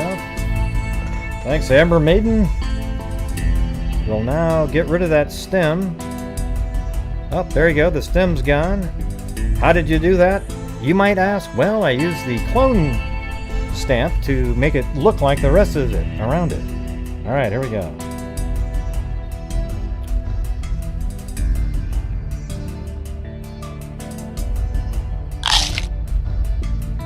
Oh, and we've got Eugenie and then Lori Fisher. Thank you. There we go. Sandra Halford. I think people are figuring it out that I might have to set it up where once it's $5 is a bite. So if two people do 2 and 1, yeah, that's how I got to do it, because you can eat up the whole apple for 99 cents times 12. All right, here we go. Oh! Actually, those aren't bites, so whoever does the next one doesn't get a bite because... Wait, no, is that right? 1, 2... No, that was right. Yeah, I'm caught up. So Sandra Halford got that last bite there. And there is Sir Rancelot.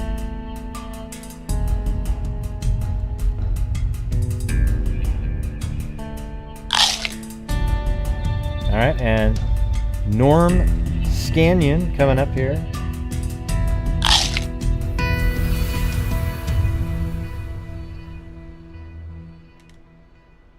Oops. All right. That's where we're stuck right now. Yeah, I don't want people to...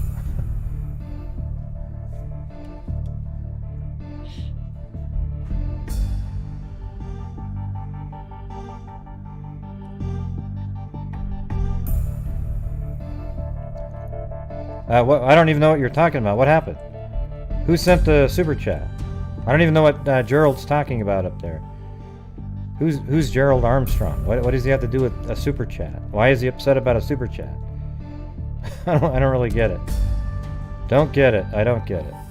What's going on?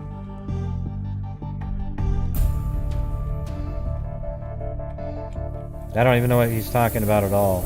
I'm just about to do it, the case, in a minute. And that's what we do on almost every time we cover one, is because you always get people that show up and start talking about all these other details. You know, that's it. Why would he get pissy? I wasn't even talking about him at all. Weird. Wow. Thanks for the super chat, though. Alright, I guess we're going to be stuck right here. Oh, there we go. Thanks, Candalee Woodward Stone. Thank you. Oh, at the beginning of the show, yeah, I wasn't even... I was just talking about in general. It doesn't matter. He probably won't be able to admit it now that he misunderstood it. Hey, thanks, Susanna McGillapadre. Just eat the thing. Nope, I can only do one. Look at Chloe saying, could you guys please buy some more bites of the apple? Yeah, right. But what does that have to do with what I said, Gerald? I just said it. I don't want, like, if you've been there or you know the case, because there's a lot of people that have been there. I actually went and watched some videos where people walking around and filming it. I wasn't thinking about you, though, when I was saying that. Oh, wow, look at that. Oh, jeez. She gets so sleepy.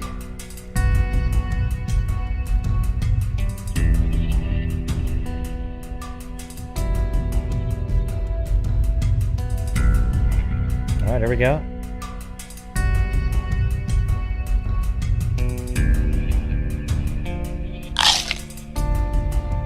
Ryan Mitchell.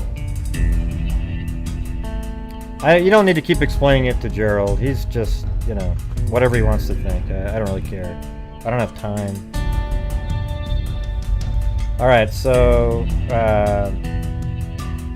yeah, we need one more, and then it'll open up to the whole screen where you might even be able to see Blue over there. Maybe I'll throw a toy at him and they'll move around for a second.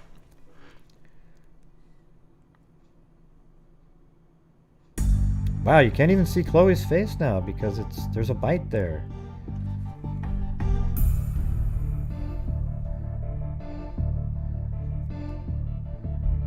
Yeah, it is pretty weird, TTJO. Yeah, it's pretty weird. No matter what you say. Okay, yeah, let's go ahead and... No, you didn't buy 3 bites. I'm saying that would be the minimum later. See, listen. The Apple thing is a time to help try to generate income, because it seems like we have these hour-and-a-half lulls nowadays where it didn't ever used to be like that. So it's whatever you feel like donating. If you donated $50, it's still a bite of an apple, right? That's the thing. That's the way it works. Yeah, what's weird about it, TTJO, is to actually type in how...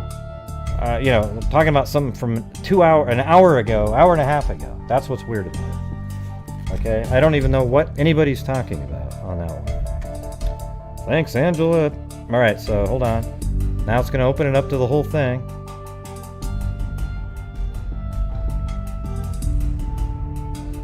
Well, hopefully you would have helped out with that amount anyways, Susanna.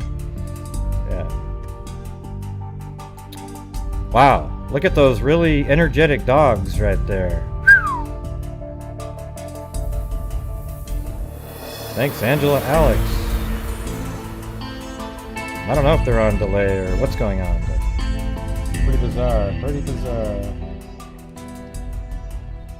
Hey, thank you, Jen B. Oh man, look at that.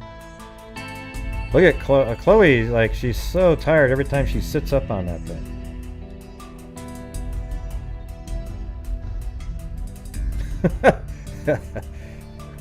You just say, you're sending me to jail, and you throw the jail sticker up on the screen. That's what you do, TTJO Tracy.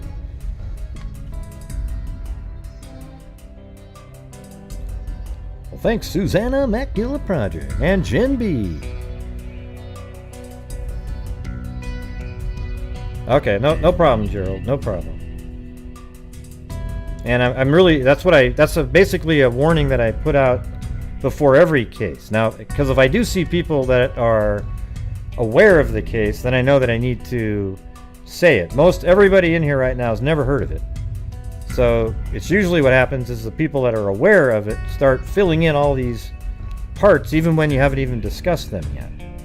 And so it really, I don't know, it makes it kind of like putting the punchline to a comedian's joke, right? Wow, look at that. You guys really put them to sleep tonight.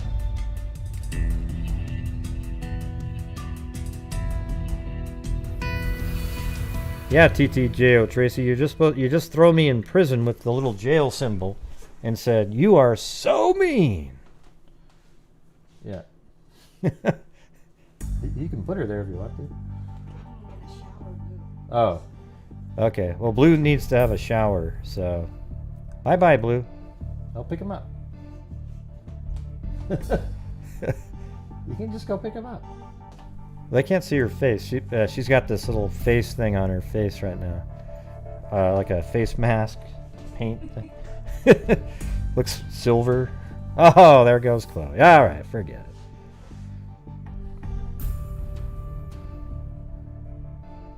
it. Good to know. The night is young, she said. Okay, we're going to now move on.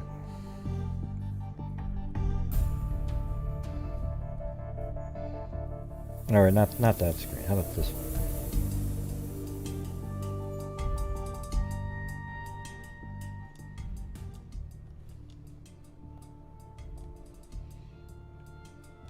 All right, so the other case is Betsy Aardsma.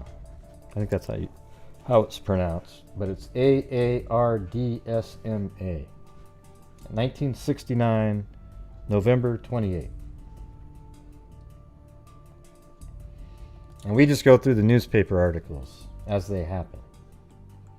So this show might go on for a while. It's hard to tell. So here we go. This is the first one. Let me get to Penn State area first and make a folder down here, and then we'll get going.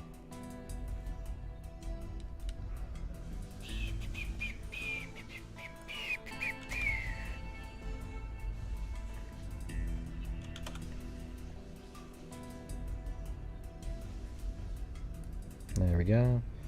And wow, that was weird. That other case that we just did was 1969 too.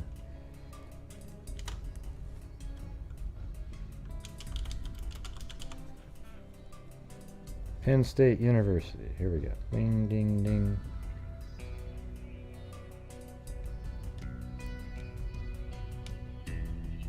Huh, what's this case from?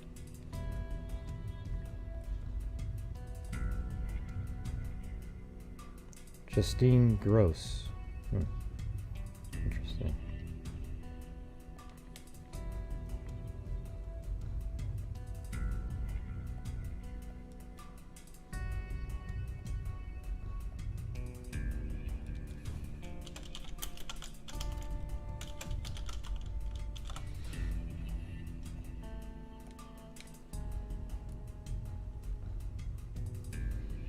All right, here we go. Penn State girl dies of stabbing. This is on November 29th, the next day. All right, here we go. State police today questioned several persons in the stabbing death of a Pennsylvania State University graduate student. So she already graduated, now she was going to get her master's degree. Whose body was found in Pattee Library. So let's get to that one. I can show you where that is. If it's still called that at this point. There it is. Pattee and Paterno Library. They must have, like, Paterno wasn't, I don't even know if he was a coach back at that time, but maybe. Who knows? I mean, he was pretty old. But, so it was probably Pattee, but they didn't want to get rid of that, and they wanted to give Joe Paterno some love, so made him one too. Just put his name on there.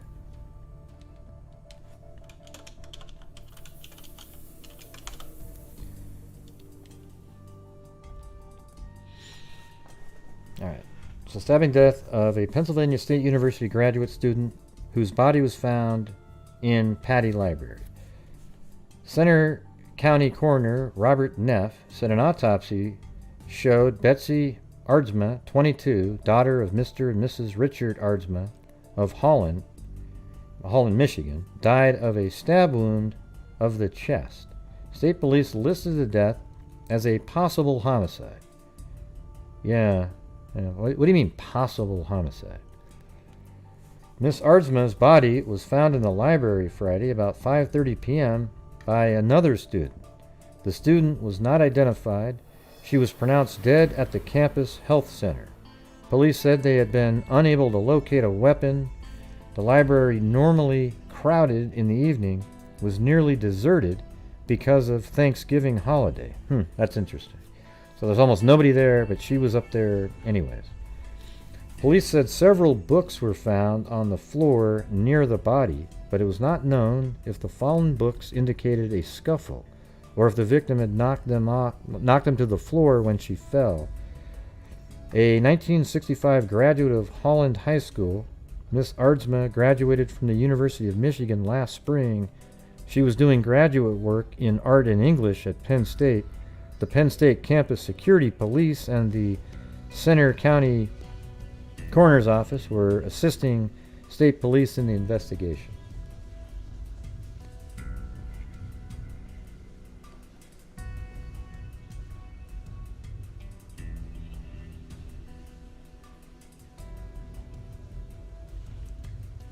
Yeah, what I tell everybody right now is, get rid of that, whatever that idiot is. What I always tell everybody is that you're never too old to do anything. And I always say, because Gerald up there is like, well, I'm just doing undergrad now, I don't know if I'm going to do the master's. Here's the thing. This was a great thing, I'm going to say it again. It was in an Ann Landers article. My mom cut it out and sent it to me a long time ago. And somebody asked Ann Landers, they said, hey, listen, I'm 40 years old right now, and I want to go to law school, but I'll be 47 when I'm done with law school. And she said, well, how old will you be in 7 years if you don't go to law school? And that's all anybody needs to know. You can either start going for it right now and do it, and when it might take the 7 years, and in those 7 years, you'll be that lawyer that you wanted to be. Okay? But you can sit around and not do it, and in 7 years, you won't be a lawyer. So the thing is, just do whatever the hell you want to do right now, and just start doing it. I don't know, Alifair. Let's just go through it. Let's not already start throwing out Kemper. I doubt Kemper was in a library. I think somebody would have spotted a guy that was almost, 6'10" or whatever the hell he was. Yeah.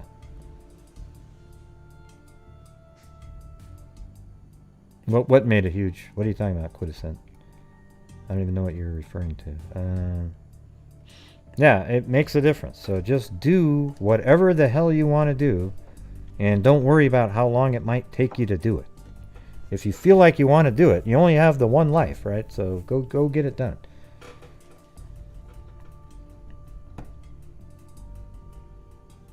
Yeah, it's a total perspective shift.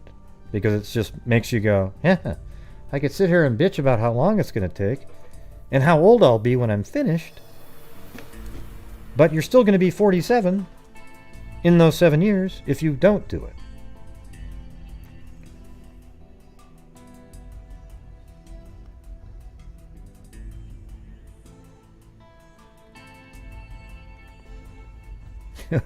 Well, you can still go try TTGAO to be a movie star. You can go give it a shot. You know, you never know, right? You might just have that perfect look that somebody.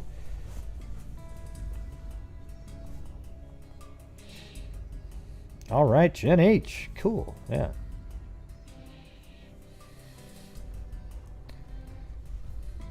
Although I don't even know what you look like. I see this little tiny picture there. So how would I even know? and you don't have to have a certain look, right? You just have to fit a part that somebody happened to be looking. Do it! Oh, you look like Meg Ryan? I could see that. Yeah, with the blonde hair and everything.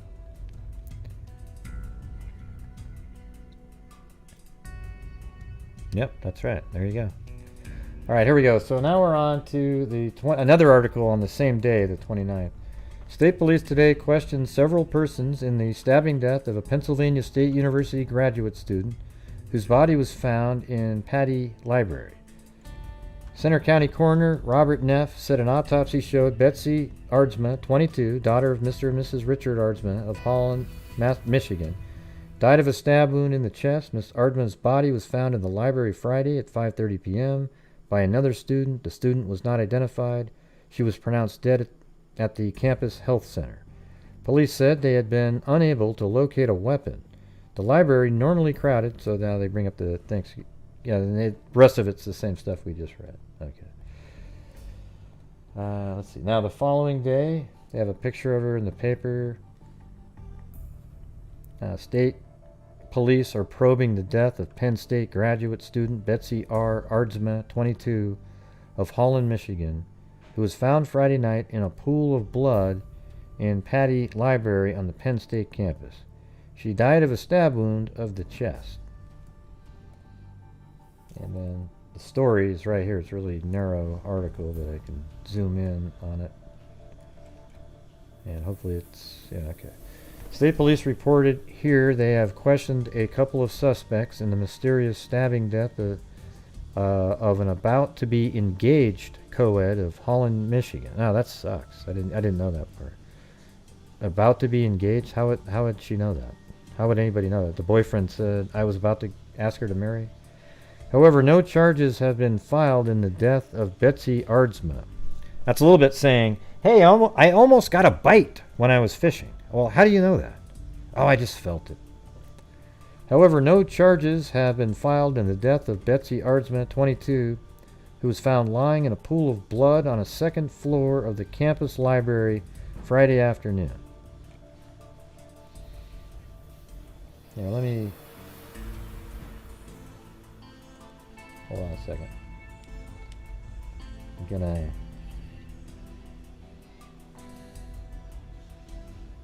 That's Pattee Library, Penn State. Images. Yeah, so I guess that's kind of... There's a whole bunch of images of the actual floors where people are... like right there. That's kind of more what it looked like. It's kind of small, but... Right here. Just like that. You know, I'm sure it doesn't look any different than it did back then. However, no charges have been filed in the death. He said Miss Aardsma, a graduate student studying English and art, died of a puncture wound of the chest. No weapon has been found, police said. Special state police investigators were brought into the community to help in the investigation. A state police spokesman said 15 men were assigned to the case. There is a long list of people who are talking to, and that will take several days because they're talking to a lot of different people. Most of these being questioned are Penn State students, the trooper said. According to the dead girl's sister, Mrs. Carol Wagner of Holland, Michigan, Miss Aardsma was engaged to, she was engaged to David Wright, who is enrolled at Penn State's Milton Hershey School of Medicine. She was to have received a ring from Mr. Wright at Christmas to make it official. Okay, there you go. Mrs. Wagner said the whole family talked to her sister by telephone on Thanksgiving and that everything was fine. Mrs. Wagner described her sister as having been very intelligent and a popular girl. She said her sister didn't go home for Thanksgiving since the Christmas recess at Penn State begins December 13th. Miss Aardsma's body was found in the library at about 5:30 p.m. Friday by another student who was not identified. She was pronounced dead at the campus health center. Okay, the rest of that we've already read.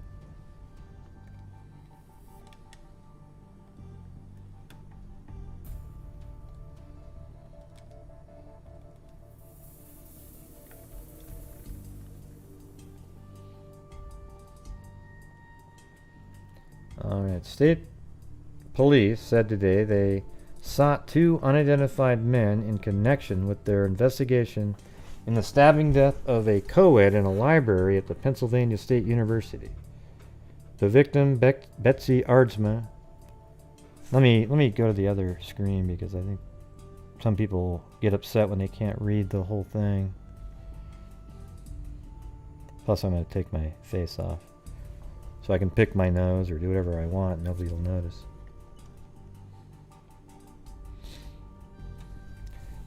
Let's see. The victim, Betsy Aardsma, 22, a graduate student from Holland, Michigan, was found at 5 p.m.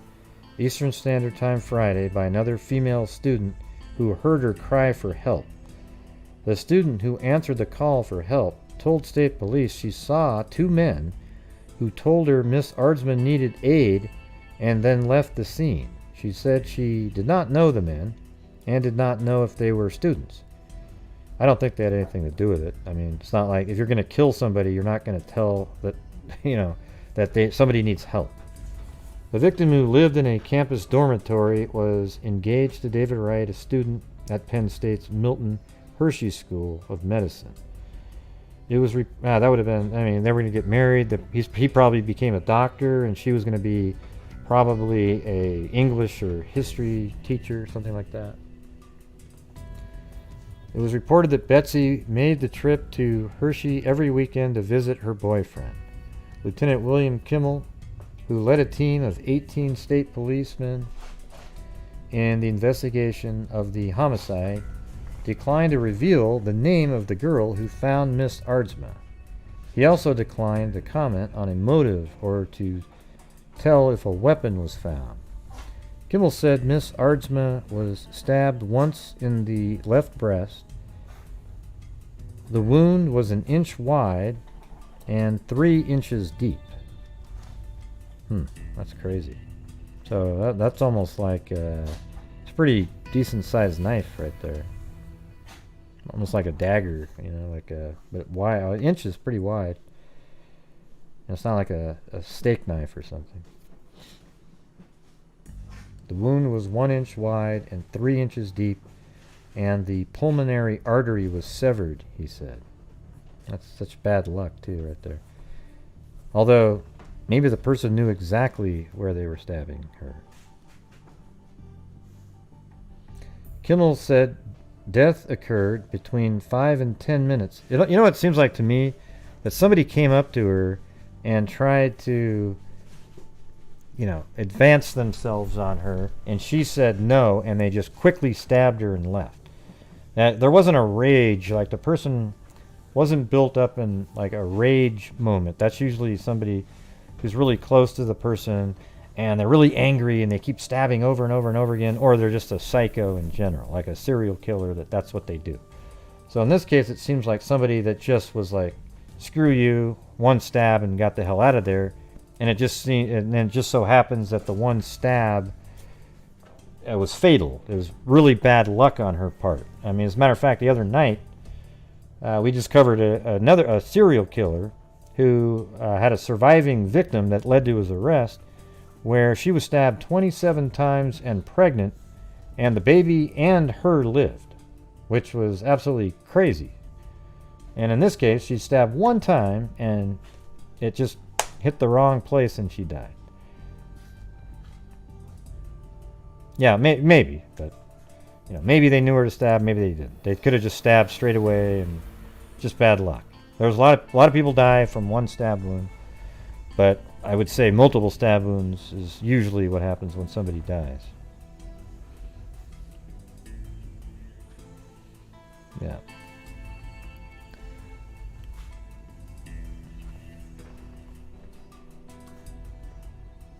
Kimmel said death occurred between 5 and 10 minutes after the stabbing, so she bled out internally.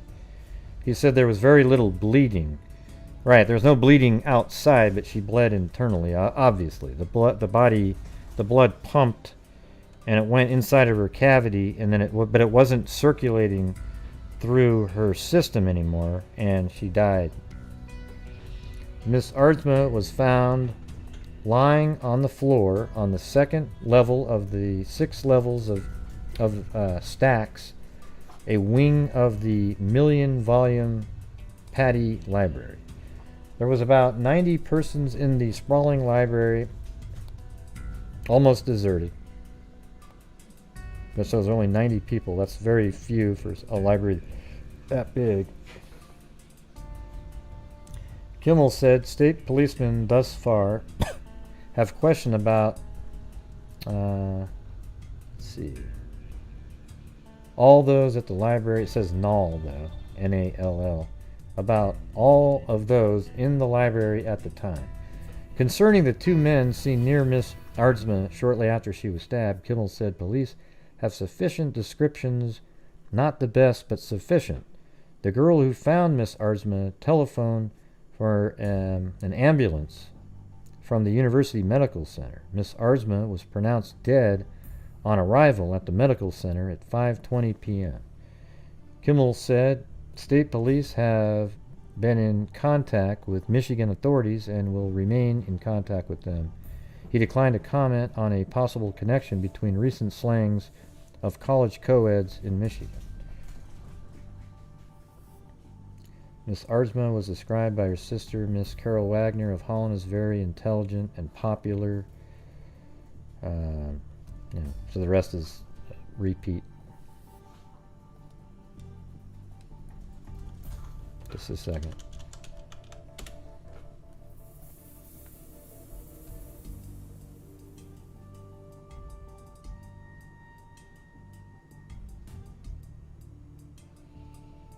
Let's see.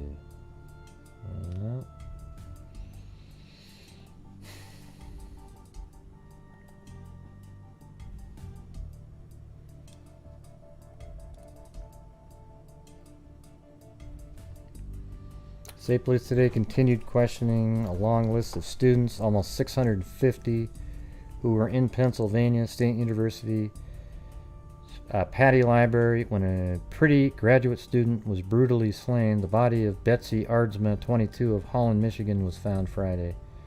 A number of the students were questioned, but no arrests were made. There is a long list of people who we're talking to that will take several days, the spokesman said.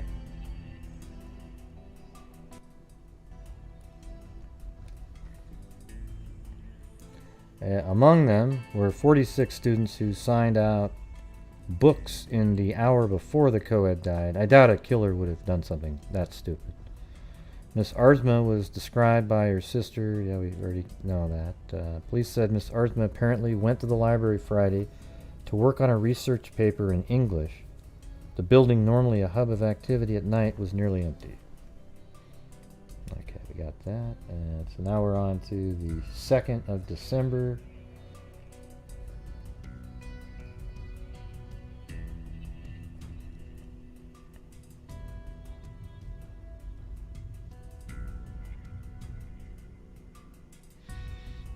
But right now we're what is it? $60 short of a normal night.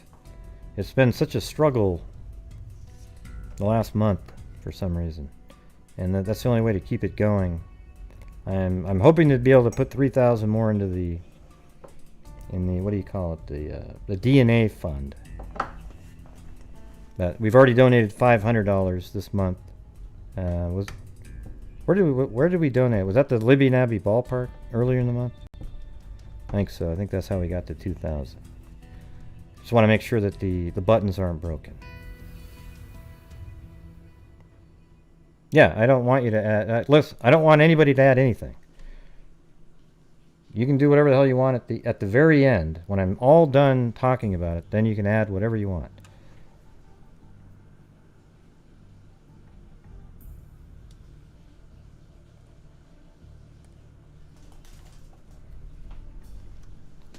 Okay, here we go.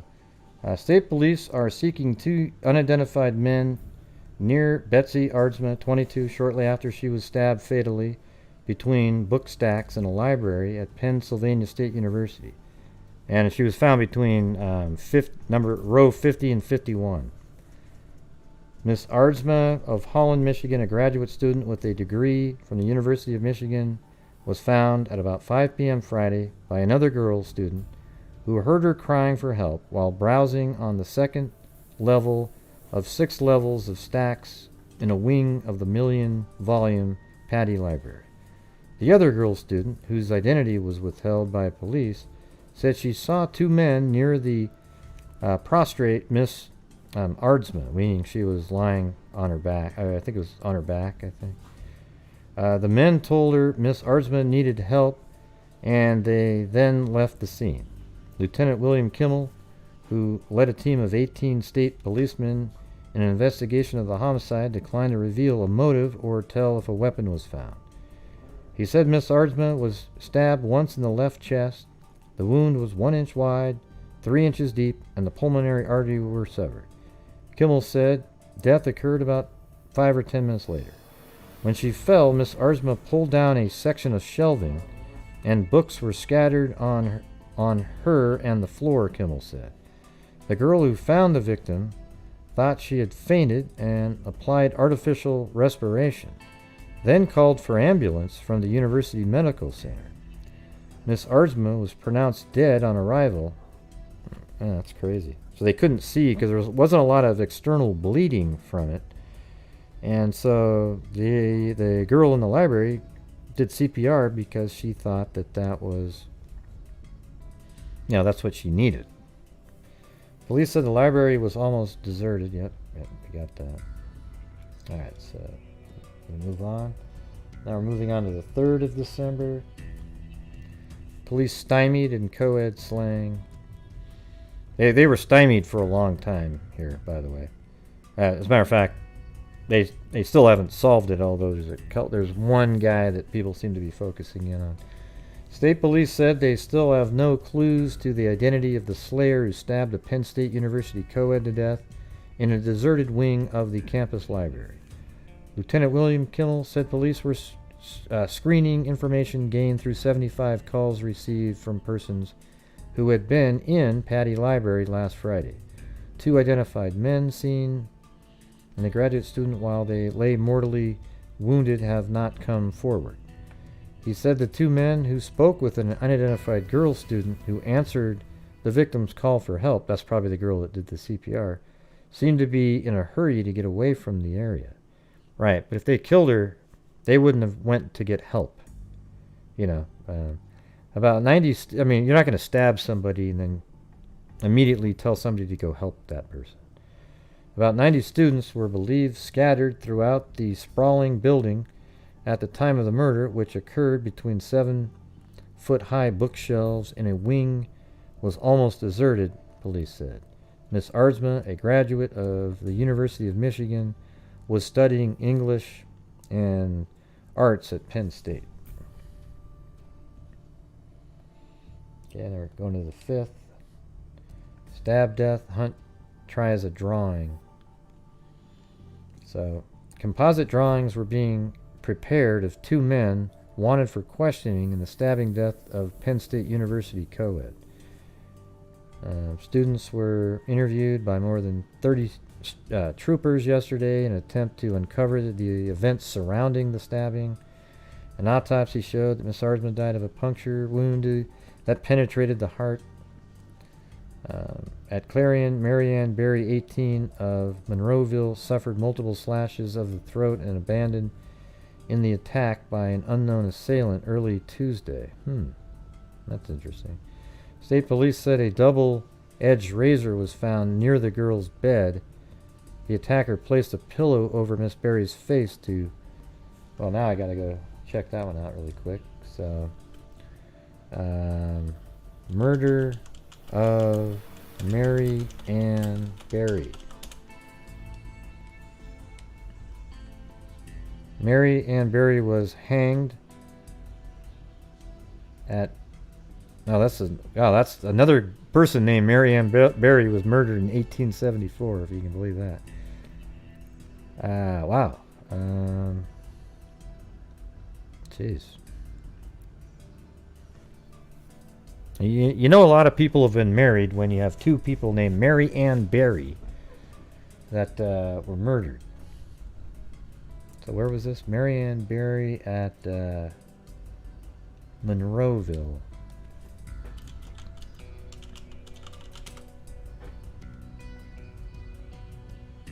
I don't think so, Ryan. Sorry. I think that's. See, I like to use what's most likely, and that's not likely at all. That's what I'm trying to tell you. Yeah, I'm disregarding it because it's not very likely. See, I don't like to waste time on what's not likely. See, that's what you guys like to do. A lot of you, you'll just kind of, ooh, what about this? What about this? And it's always something really unlikely.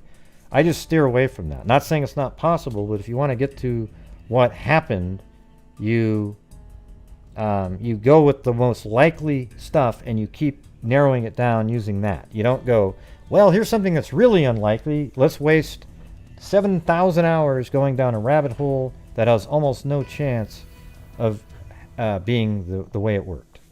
Okay? All right. So let's see. Marianne Howell Lee.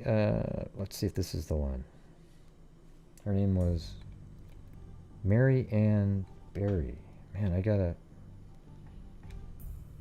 Shit. When was that? That was in 1969 also. Hold on, I don't know why I have to take this tangent now. Well, no, it's okay. I'm not completely saying it's not possible. It just doesn't make a lot of sense. It seems kind of stupid that somebody would do that. And if there was two of them, wouldn't one of them be like, hey, don't say anything, you know? So that makes it even less likely. Mary Ann Berry, and this is in Pennsylvania, 1969. No, 19. Yeah, 19. Shit, what day of the week is this? This is December 5th on a Friday, so it would have been 19. No, it would have been 1969. 1969. Pennsylvania.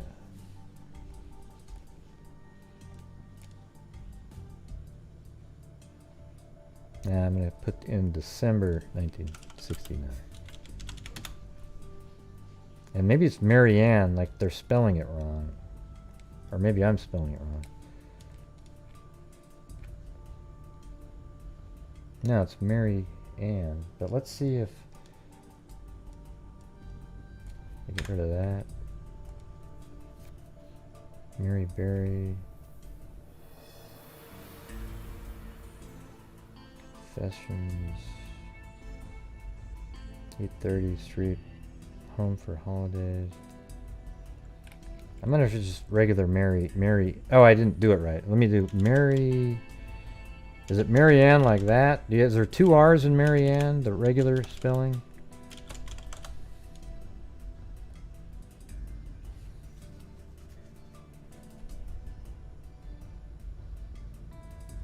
God. She's not even, that other article doesn't even show up in there. Oh, I think I have it spelled wrong. I have B-A. It's B-E. Yeah, I know. I just found it myself. Thanks.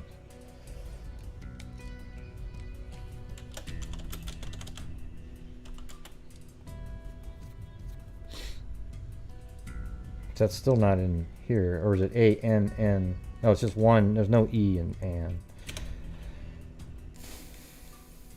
Come on. Okay, this could be it right here. Let me move up to this one. The girl Marianne Berry, 18, of Monroeville, Allegheny County, was treated at the college dispensary after the attack early Tuesday for multiple slashes of the throat. State police so somebody tried to kill her. The attack occurred about 2:30 a.m. in Forest Manor Dormitory on Grand Avenue in Clarion Township, just outside the borough.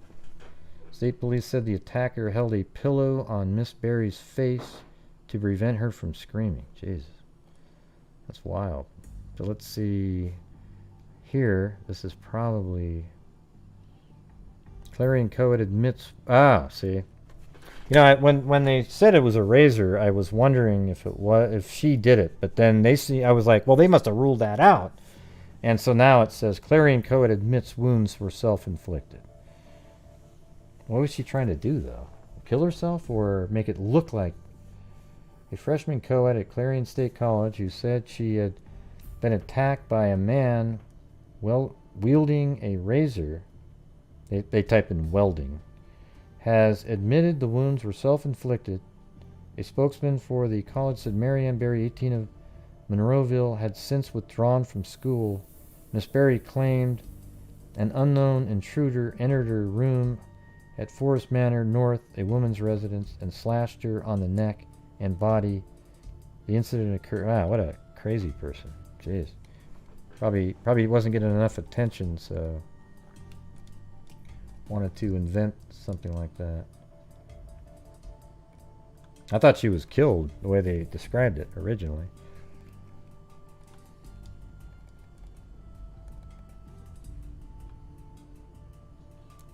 Alright, so state police said 2 persons have volunteered information which may be valuable in their investigation. Miss Aardsma, 22, of Holland, we already know what happened. Lieutenant William Kimmel, who, I mean, they covered this story like some YouTubers do, cover shit. Like, it doesn't matter. It could be the smallest little detail and they'll put an article out. I mean, this doesn't say anything right here, other than state police have 2 persons have volunteered information which may be valuable. I mean, that's not even news, right? Like, may be valuable, but, you know, you got a good 4 paragraphs out of it. Okay, now we're going to the 8th, December 8th.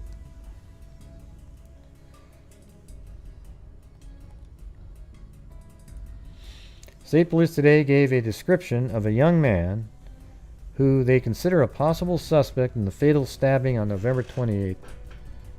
The man, who is considered an important witness, if not a suspect, is described as white, in his early 20s, approximately 6 feet tall, and weighs 185 to 200 pounds.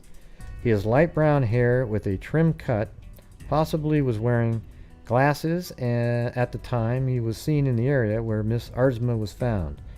Was wearing light sneakers, light, possibly khaki, washable slacks, and a lightweight jacket.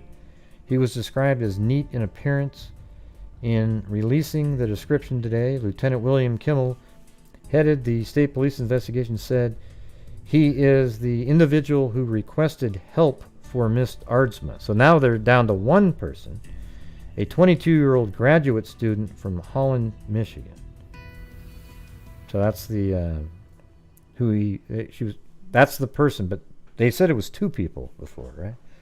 He also said that the artist composite of this individual are nearing completion and should be available for release within the next day or 2. With more than 100 interviews or re-interviews to be made, 30 to 45 investigators continue to work on the case. Some of them are now at work on the leads outside the state college area.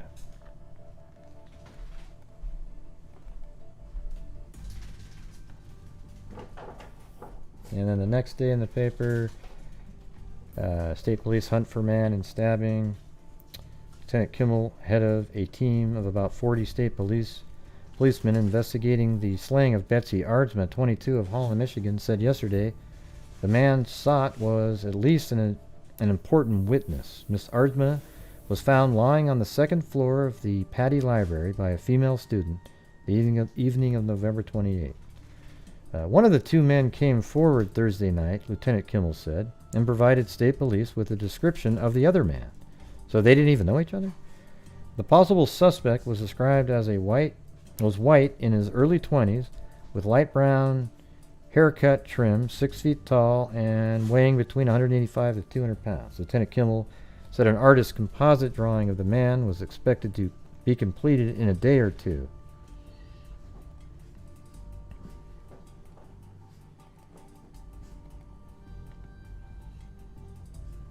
Thank you, Amber Maiden. Really appreciate it. Let's see. Pennsylvania. This is back at University Park here. State police described a young man they consider a possible suspect. So they already went through all that. I think this is kind of a repeat article there. And then, okay, here we go. They released the sketch. And boy, that guy could sure hear ahead of him really well.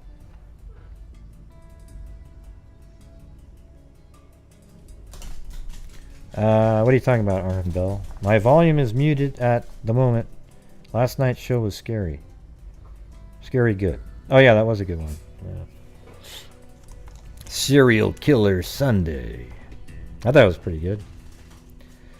This is a police composite sketch of a man being sought for questioning in connection with the slaying of Pennsylvania State University co-ed Betsy Aardsma, who was found stabbed in the university Pattee Library. Now it's called the Pattee Library. The subject has light brown hair with a trim cut and was possibly wearing glasses. He was wearing light sneakers, light khaki, washable slacks, blah, blah, blah, blah, blah. Yeah, we already did. So I'm going to name this one, put sketch on there. I forgot to do that. Sketch, alright. That was on the 11th of December. Police search Michigan for clues. Not a clue, but an odd coincidence is being checked out by investigators trying to solve the mystery of the library stack's murder of a Pennsylvania State University graduate student. The name of Betsy Ruth Aardsma was the first name listed in the student directory of the university issued this year. Yeah, because it's AA, right? 2 girl victims of mysterious murders at the University of Michigan were the students whose names were listed first and last in the student directory there. Oh boy. I'm going to have to go look that one up. That one, that seems pretty interesting. I wonder if they solved that one. Hold on, I got to put that in the folder now. So, gonna have to go look that one up. That one's too crazy. Don't you think?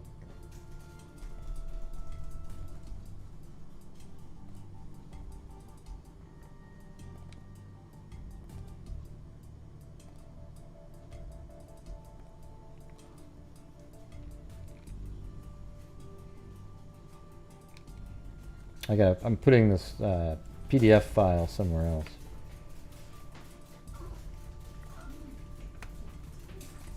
That's a weird one. Nah, I'll do it another time. I put it in the folder. Don't worry, I'll get back to it. This is one of the odd facts unearthed in the extensive search for information which began with the finding of the body of Miss Aardsma, who came to Penn State from Holland, Michigan. And that's interesting because this is at the University of Michigan right here.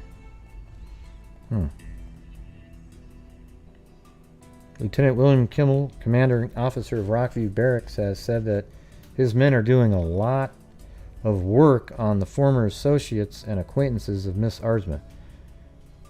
And thanks, Amber Maiden, for the attempt at a wave.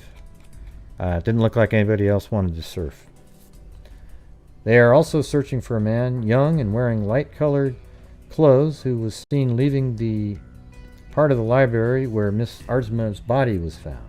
The day after the murder of Miss Aardsma, 2 investigators went to Michigan to see if they could trace any connection between her death and the slaying there. There have been nothing definite so far, as has been learned up to now, to indicate a link. Wouldn't it be weird if the person that's last was killed at Penn State too? So far, there appear to be no definite clues to the killer who stabbed the girl in a remote corner of the library stacks and left her body there.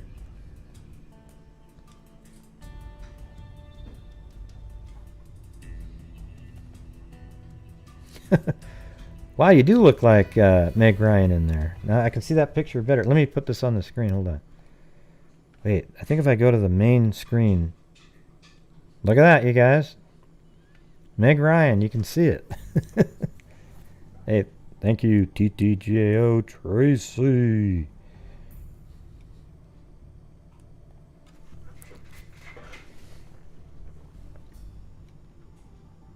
Well, you could sign up to be a body double and be the one that's thrown out of cars, you know, jump out of airplanes, that kind of thing.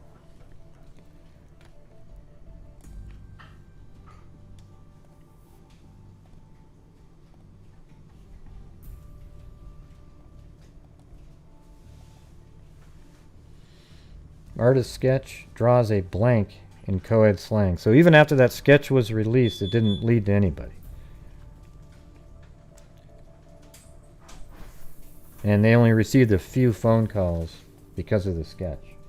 And that's a sketch of just that one individual they were looking for. No progress reported in the murder probe, yet they could still get 1, 2, 3, 4, 5 paragraphs in there. So why even read it, right? Then now we're skipping forward. They kind of died down in the articles. But there was a ton of papers covering it before. We've got February 9th is when this article came out. So almost, well, about a month later, or a month and maybe 5 weeks later. A rumor to the effect that state police have a suspect in the Betsy Aardsma murder case was denied today by Lieutenant Williams. So there you go. I mean, that's it. So that was they were able to get 4 paragraphs out of that one. When asked whether there is any truth to a report that a mentally deranged person is under investigation in connection with the case, Lieutenant Kimmel said, "Not that I know of." The rumor had it that a field of 4 suspects had been narrowed down to 1. Thank you, Eugenie. I guess some people did go surfing.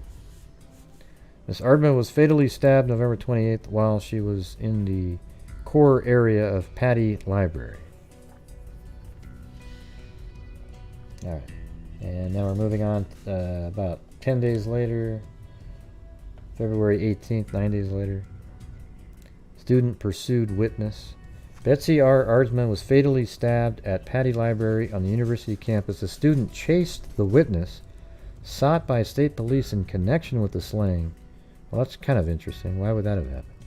Lieutenant William Kimmel, chief investigator in the case, said today, "The pursuing student lost the fleeing witness when the latter reached the main part of the library," he said. "It was from information furnished by the student and from others in the library at the time that the composite drawing of the witness was prepared." Lieutenant Kimmel said that although the facial features of the composite drawing of the witness and the man sought for questioning in 4 area rape cases are quite similar, the body builds of the 2 men are at great variance. The murder witness is described as being tall. The rape suspect was short, stocky. The chief investigator said a 2-man team that went to Ann Arbor, Michigan last week found nothing of significance in the case. Miss Aardsma was an undergraduate at the University of Michigan. All right, now then it skips all the way to May. I mean, there was other articles, but they were always just updates saying no leads, no progress. Yeah, this is 1969 and 1970. Yeah. Still no motive clue in the slaying. State police said Thursday they still were without a motive or a suspect in the campus slaying 6 months ago of Betsy Aardsma, a graduate student. 6 state policemen still are assigned to the case under the direction of Lieutenant William Kimmel. Kimmel said a $25,000 reward, which is equal to almost $200,000 today, posted by the university in March, produced what appeared to be 4 valid leads, but all 4 eventually were eliminated.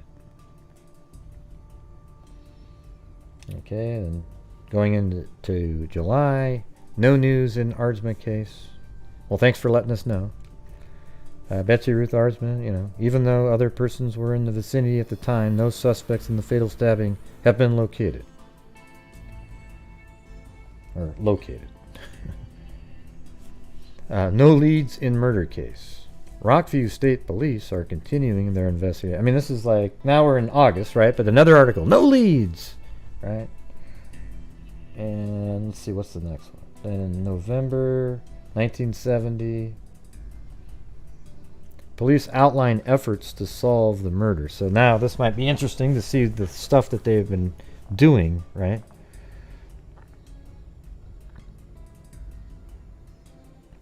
November 28th will mark the first anniversary of what has become Center County #1 mystery.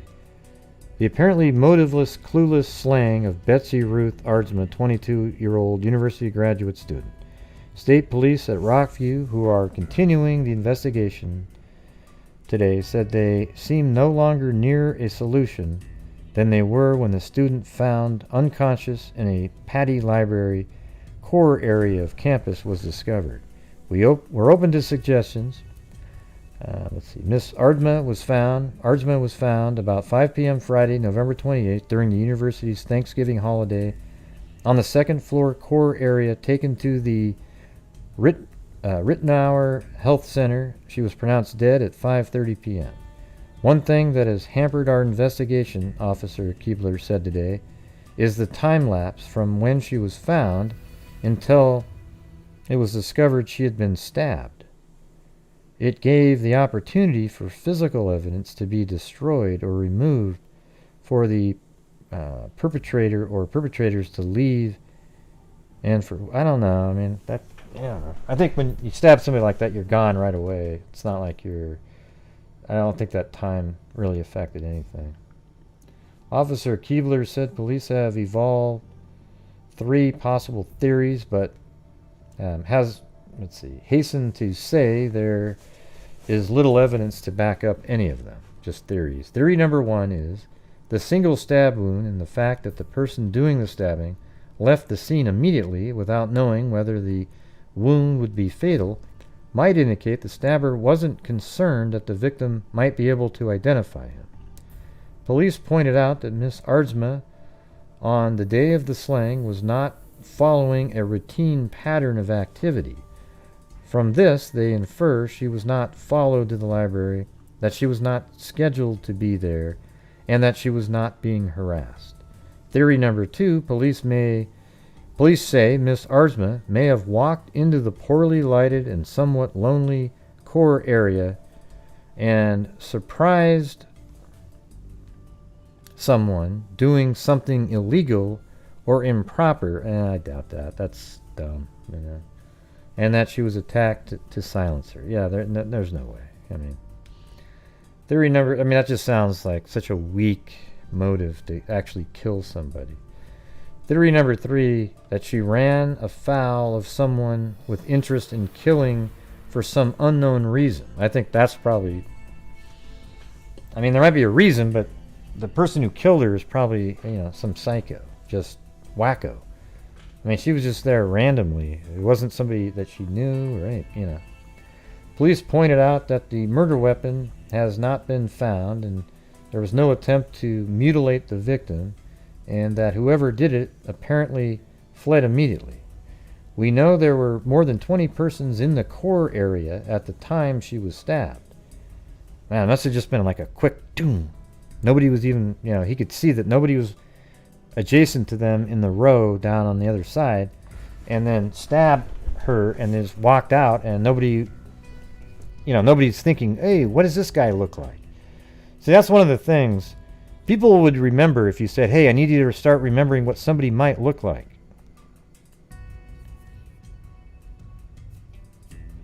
Who's doing the spoiling alerts?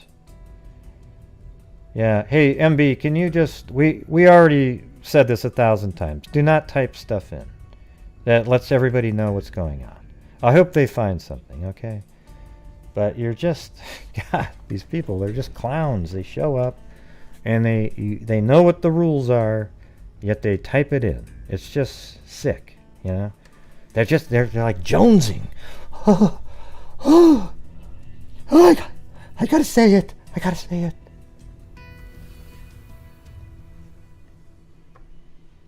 Yeah. I don't think there had been a witness that had been scared. All right. Theory number 3, that she ran afoul of someone with interest in killing for some unknown. Police pointed out that the murder weapon has not been found, that there was no attempt to mutilate the victim, and that whoever did it apparently fled immediately. Yeah, we do want topic-related comments, MB, but not telling the story that might be ahead. I don't know if it's ahead. When we're all done, you can jump in with all the cool stuff that you just looked up when the case started. Okay? We knew there were more than 20 persons in the core area at the time. He explained that these persons may not know they have valuable information. I think they just didn't see. I mean, the person that, when she got stabbed, she probably didn't make any noise until she was like, hey, help somebody. And the person that killed her probably just walked by other people, but they weren't looking at him. It's like when somebody says, hey, what color was that car? Later, but you weren't looking at cars, and you're not going to remember what the car looked like.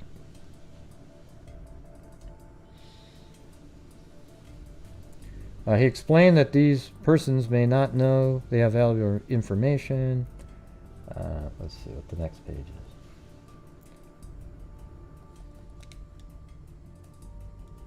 Yeah, and the thing is, I don't watch YouTube videos or listen to podcasts. This is just how I go over the cases, through the newspapers and maybe some current stuff that came out, and that's it. But I go through the newspapers first so that everybody has a good idea of what's going on, what happened, how they looked into it, all that stuff. Nah, no way. Sack. No way. Yeah. See, that's just way overthinking something. Oh, maybe the two guys were gay, and in the 60s, that's just a taboo. So she saw them doing some things, and they stabbed her to get her to stay quiet. Yeah, no way. Okay, there's no chance at that one.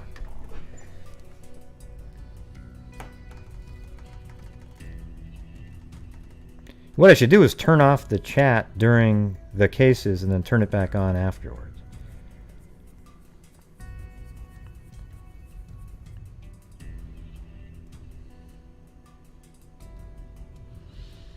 Alright, so there's a $25,000 reward. In questioning witnesses in our search for information, we have used every device at our command. Alright.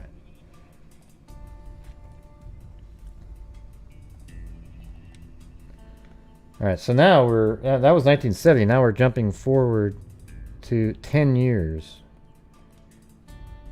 And hopefully I can read this because it looks like it got cut off there. 4 p.m. on a cold, blustery day after Thanksgiving, Ruth Aardsma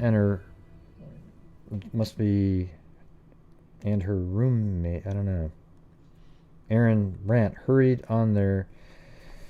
Yeah, I'm going to have to almost go back and get this one here. Hold on. 1969, introduced a research course. Okay. Maybe right here. It was 4:30 p.m. November 28, 1969, exactly 10 years ago today. Those facts are clear. What followed is cloaked in confusion and speculation. What is known is that sometime around 4:30 p.m. on a Friday afternoon, with students, instructors, and staff all around, no, that's not true, Someone approached Betsy, probably from behind, and drove a knife or dagger-like instrument over her shoulder and 3 inches deep into her heart. So they stabbed her from behind. Come on. I don't know who comes up with these. Who pictures something like that?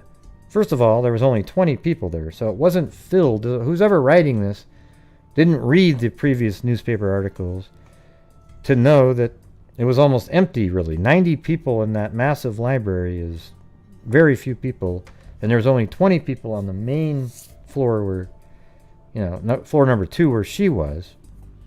And this person talks about how it was just filled with all these people. No way. Death, depending upon who you listen to, was anywhere from instantaneous to a half hour after she was stabbed. You know, I don't even want to read this person. They're stupid. This whole thing is nuts right here. Let me go. I'll go to here, though. Let's see. In any case, Betsy was discovered by a woman student who asked not to be identified, working about 60 feet away between 4:30 and 4:45. She heard screams and the sounds of books falling. Confused, the woman entered the stack area, found Betsy lying on her side with her leg propped on a bookshelf amid a cluster of books. Yeah. The woman, unsure of what was wrong with Betsy, attempted to get help, but her repeated calls to passerby in the corridors of the core went unheeded. 5:01 p.m. Wednesday, that's not what it says. 5:01 p.m., 26 minutes after the attack, Elsa Lisley, working at a library desk, calls Rittenhour Health Center for help, even though she and others think Betsy probably only fainted. During the delay, a total of 19 people look at Betsy, any one possibly the murderer. Yeah, right, because they just wanted to hang out in there. The word possibly is one of those things I can't stand,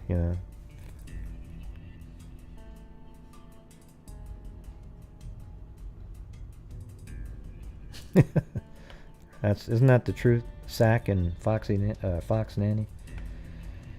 During the delay, a total of 19 people saw her. One of the drivers suggests that Betsy might have had an epileptic seizure. So while in the car, while being in the ambulance, being driven to the hospital, they still didn't know what happened to her. Seeing some blood on her blouse, the other driver suggested that she may have been bitten her tongue. He touches her wrist, and yes, he feels a detectable pulse. No one has noticed, I think is what they meant to say. No one has notices. I think it's supposed to say, no one has noticed that she is stabbed. Or no one noticed, forget it. And it is 5:08 p.m. Betsy is taken to Rittenhour Health Center, where finally the wound is discovered. But it's too late.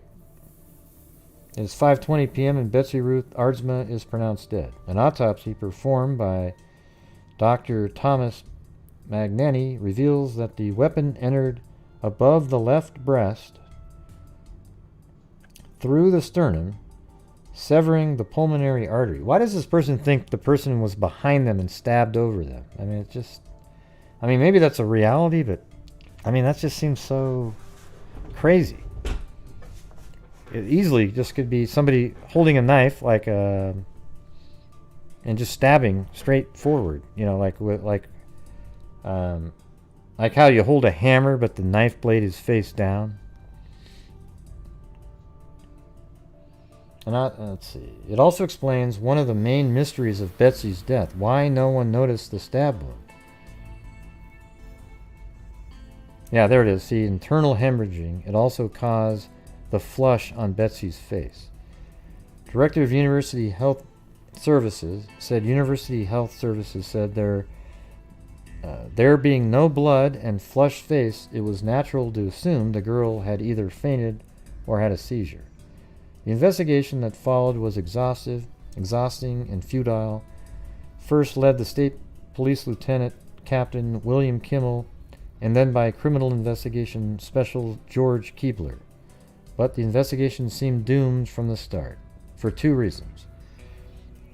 Captain Kimmel, now stationed in Hollidaysburg, explained the time lapse from when she was found until it was discovered she had been stabbed really hurt. Okay, now I see what they're saying, because they didn't even know it was a crime for like a half hour, right? So if there was anybody around, they wouldn't be able to have,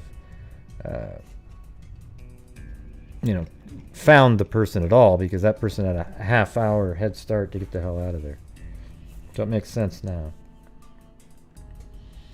Add to this the fact that 3,219 people had gone through the library that day, and the scope of the problem is evident. Well, there was only 90 in there at that time, though. That's really what matters, right? A month after the murder, a university press release indicated how baffled police were. Daily releases on the investigation will be discontinued until such time as there are new developments to justify releases. There you go. See, they finally started doing that. And 10 years later, there are still no new developments. No one was arrested. The case is still open, but the likelihood of anyone being caught is minimal. Betsy Ruth Aardsma was buried in Pilgrim Home Cemetery, Holland. In her diary, she had written, "Time has already run out on me, even before I start. It matters little how long the time really is. It's just how to be used." That's pretty cool. All right, the 1984. There's the library right there. That's the picture right there. So 15 years later, Aardsma case still riddle wrapped in enigma. If you ask most people who Betsy Aardsma was, they probably don't know, but many students refer to her without realizing it. Don't go to the Pattee Library, Stacks. Someone got murdered there. Penn State freshmen soon learned the warning isn't a local ghost story handed from one class to another. The murder they refer to is a real-life, unsolved mystery. Mrs. Aardsma, a graduate student in English and art, was stabbed to death in the library 15 years ago. An exhausted investigation after the murder produced no killer, no motives, and almost no clues. Still, the case remains open today, though the chances of the killer dim with each passing day. About the only thing that has ever been certain is how Miss Aardsma spent the last hour of her life. On November 28, 1969, Miss Aardsma and her roommate, Sharon Brandt, left their dorm room in Atherton Hall to Pattee Library. MB, it's okay. Don't worry about it. I just, here's what I want everybody to realize. Sometimes when I'm just reading a comment and I say, "Oh God, that's ludicrous," I'm not looking at who wrote the thing. I might say, "Oh, come on, so and so," but it's just the comment itself, and it doesn't even mean I'm right either. It just means that to me, I might have thought it was ludicrous. Okay, but that's just the way I am on here. So don't worry about it. There's no ill will. I just dislike the trolls that show up. That's it. Everybody else I like. And then as soon as we're done with that, the next day we're on to something else. And you might say one of the greatest things in the history of mankind. Who the hell knows? Just so you know that. On November 28, 1969, Miss Aardsma and her roommate, Sharon Brandt, left their dorm room at Atherton Hall for Pattee Library at 410. I wonder if this is almost that same article. Hold on. Let me go back to that last one. I wonder if somebody like plagiarized this sucker. Oh shoot. Okay, is that by itself now? Let me read this. It almost looked exactly the same. All right. Does it say after a brief? I want to see if that says that. Whether she died instantly. Okay, 4:30. Now it looks different. Okay. I could see somebody doing that. Sometime around 4:30 after Miss Aardsma reached the stack, someone approached her, probably from behind, not sure where they get that from, and stabbed her with a knife or dagger-like instrument. If it was a stab from behind, then it's just pure psycho, you know. The blade went 3 inches deep into her heart, and it was 1 inch wide, as we learned earlier. Whether she died instantly or remained alive for another one half hour is not certain. Miss Aardsma was found between 4:30 and 4:35 p.m. by a woman student who was working 60 feet away. A woman at the scene who asked not to be identified said she heard screams and the sounds of falling books and saw 2 men leaving the core area. One man said something like, "Someone should help that girl." So that person might have thought she just fainted, but he had to go somewhere, right? Or real chivalry there, right?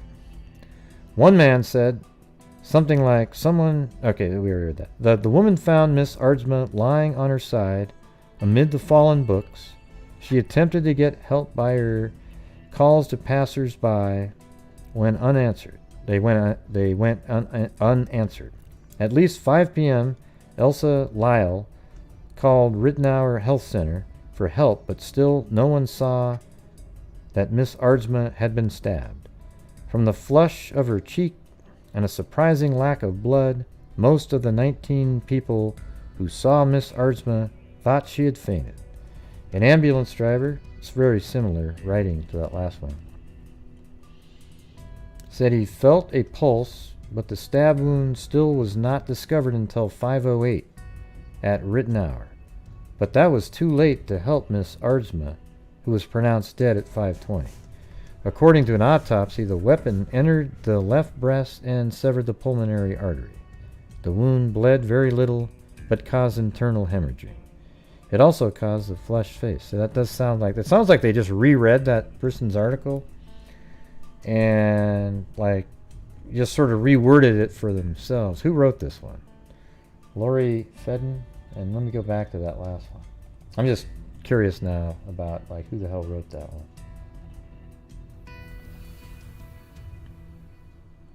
So that was written by Bob Quarteroni. Yeah, that person just took everything he wrote and just rewrote it. Wow, good stuff. That's how you would write a report like in 3rd grade, right? Look at the encyclopedia, read it, and just reword what they said, making it sound like you. It's always good to have those Britannicas around, right? And I'm just reading their articles, right? I'm not claiming that I wrote these things. But these are 1969 articles. Penn State murder. This one here, though, is from 1989. That last one was 84. The one before that was 79. So let's see if this one has anything different.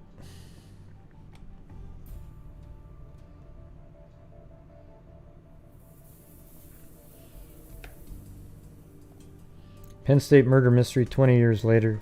Betsy Ruth Aardsma was researching an English 501 paper in a deserted aisle of Pennsylvania State University Pattee Library when someone killed her. 2 decades and 1,600 pages of investigators' casework later, police have no idea who killed the 22-year-old graduate student. Tuesday marks the 20th year Esther Aardsma has left the pain of remembrance for her daughter. It's such a cold trail, such a long time. I can't imagine what they could do, Miss Aardsma said last week from her home in Holland, Michigan. Her daughter, a graduate of University of Michigan, chose Penn State. Oh, so I guess she went to Michigan where she graduated and went to Penn State for graduate school. So that's kind of interesting. Now I got to go look up those other 2 murders. On the day after Thanksgiving, 1969, Miss Aardsma left her dorm room on campus and walked to the library, sometime between 4:30 and 4:45. So she was just barely there. I mean, she was dead less than a half hour later. That's crazy. So she just got there and was stabbed. No one saw, no one noticed until a man emerged from the stacks and said, "Somebody better help this girl." The man disappeared immediately. Well, he probably didn't want to come forward later because he looks like an idiot. You know, there's some people that are just really selfish, you know, like I got things to go, you know, like you'll see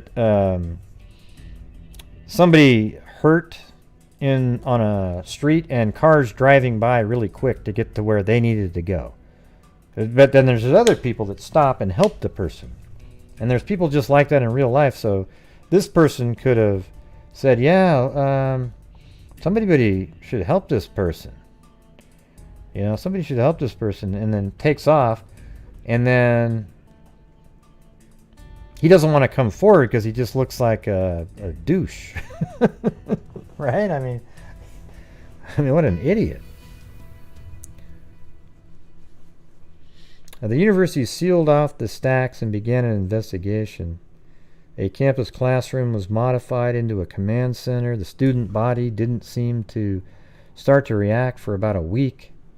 Such cases have been rare. In April 1940, university freshman Rachel Taylor battered body was found in a parking lot a mile from campus. She had disappeared while walking to her dormitory. And police still have few leads in the March 1987 spring break stabbing death of Dana J. Bailey, a senior. I actually saved that one too because that's still unsolved, I think. We've tried to build cases, but we've never gone so far as to type criminal complaint.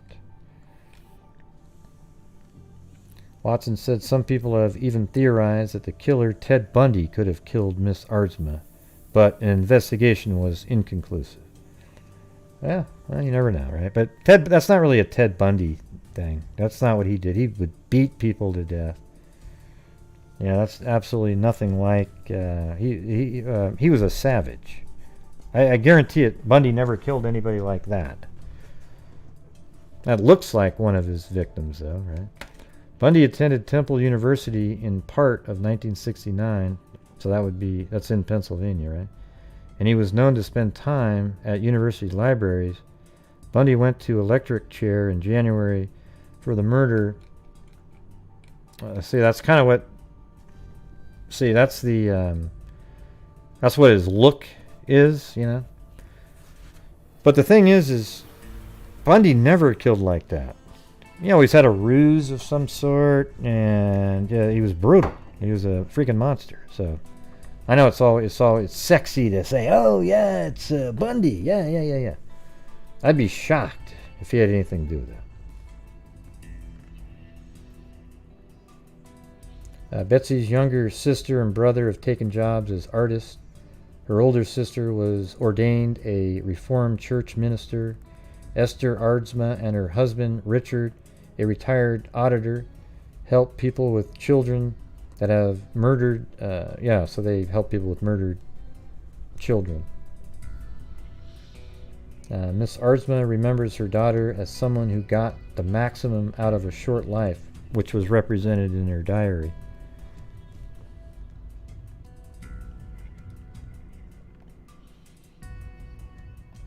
All right, now we're going all the way to 2011. So this is, the thing is, there's this guy that now, later on in 2008, this person became interesting to a lot of different people. Two authors pegged Lancaster native as mystery murderer of 19-year-old Penn State student in 1969. So now, if it was just one individual, yeah, it still would be odd if the killer said something to somebody. But, you know, when there was two people that were together, that would be dumb. Like, the other one wouldn't want you to do that. Okay, so now I guess it's more possible that he could have been the killer and said, hey, somebody got to help that person, and knew that nobody recognized him and just got the hell out of there. Rick Hefner, in a newspaper file, I wonder if he's related to Hugh. He appeared in the 1970s. This story was originally published August 28, 2011. Rick Hefner was brilliant, troubled, and troubling.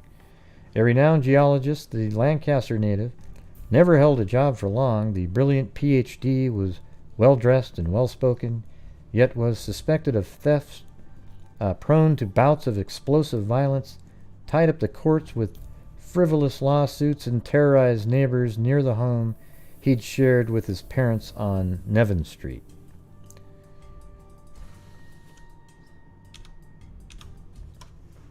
And then there was his penchant for young boys. Hefner, who died in 2002, was described by most who met him as odd. Some use the term sociopath. Now 2 authors are using a different term, murderer. Last month, a book on the unsolved 1969 murder of Penn State graduate student was published. In it, author Derek Sherwood theorized that Rick Hefner was the assailant who stabbed 19-year-old Betsy Aardsma to death in Penn State Pattee Library. A second book on the crime. Yeah, but Bundy has nothing to do with this type of a killing. We just did a whole series on Bundy. He didn't kill anybody with one stab and just got the hell out of Dodge. So whether he's brazen or not has nothing to do with this. All right. Last month, a book on the unsolved 1969 murder of a Penn State graduate student was published. In it, author Derek Sherwood theorized that Rick Hefner was the assailant who stabbed 19-year-old Betsy Aardsma. A second book on the crime, written by David DeCoke, a former investigative reporter for the Harrisburg Patriot News, could be published by 2013. DeCoke, too, concludes that Hefner was the killer. Officially, Pennsylvania State Police haven't reached the same conclusion. The agency terms Hefner a person of interest, but nothing more. Sherwood and DeCoke acknowledge that much of the evidence suggesting Hefner killed Aardsma is circumstantial, but it was the recollections of Rick Hefner's nephew that proved to be a break in the case. Now Sherwood, whose book is titled Who Killed Betsy? Uncovering Penn State University's Most Notorious Unsolved Crime, says he is 95 to 99% sure that Rick Hefner plunged a knife into Betsy Aardsma's heart on November 28, 1969. Rick was a logical suspect, and the police were interested in him to some degree, said Sherwood, a self-styled internet sleuth who has been fascinated by the case for a decade and ran a website devoted to it.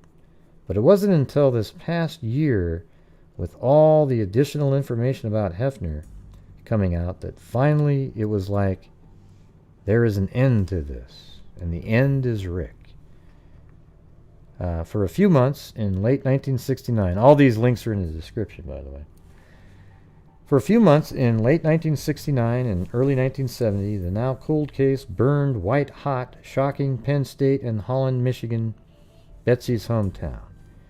She was a good girl, near the top of her class in high school, who might have done great things, said DeCoke of Aardsma, who had enrolled in Penn State to be near her boyfriend, then a student at the Penn State College of Medicine.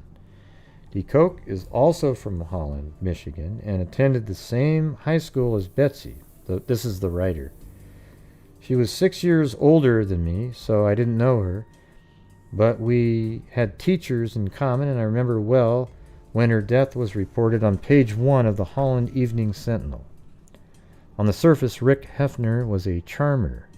He was handsome, well-dressed, with a pleasant-speaking voice, DeCoke said, but he was a monster, a molester of boys. Yeah, but that MO doesn't sort of fit just stabbing somebody, so I'm wondering how they're going to put those together. A molester of boys again and again throughout his life. He harbored a violent rage against women, there you go, that could erupt without warning. That rage, both authors theorize, erupted in the core of Level 2 in Pattee Library, a cramped, isolated, central portion of the library with long rows of books and low ceilings called the stacks by students. Betsy Aardsma was there looking for a book to complete a research paper. Okay, this is Gil Smart wrote this. Let me get down to the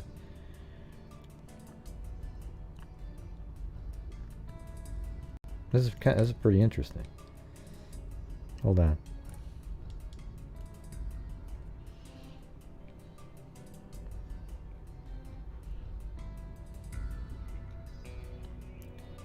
There. I think it's right here. That rage, both authors theorize, erupted in the core of Level 2 in Pattee Library, a cramped, isolated central portion of the library with long rows of books and low ceilings called the stacks.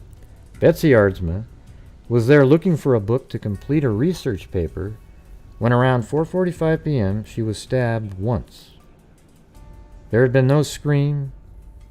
One person in the area said he heard a man and a woman having a normal conversation before he heard the crashing of books and metal shelves. See, that's what I was thinking, that maybe he was over there and he was trying to make a move, but she says, "No, I'm not interested. I'm going to be engaged."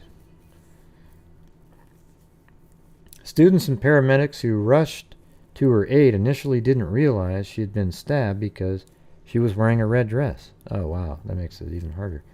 She was pronounced dead at 5:19, and the manhunt was on. Police interviewed hundreds. One of them was Hefner, who told investigators that he knew Betsy. They'd lived in the same dormitory and had gone on several dates. Ooh, wow, that doesn't make any sense. Oh, boy. That's a little bit strange, because that means he was maybe fantasizing about going out on those dates right there. And, he probably approached her in the library, and then his rage came out. Because there's no way in hell she went out on those dates. Just based on how people describe her.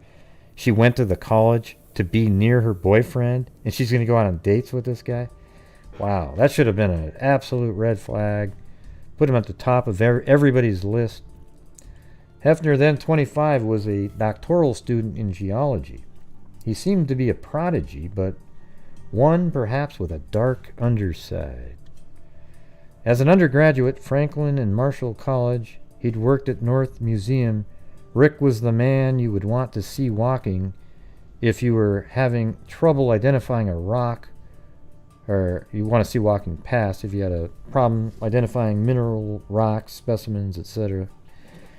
But during his tenure, specimens began to disappear from the museum. Rick worked obsessively and was there almost every day.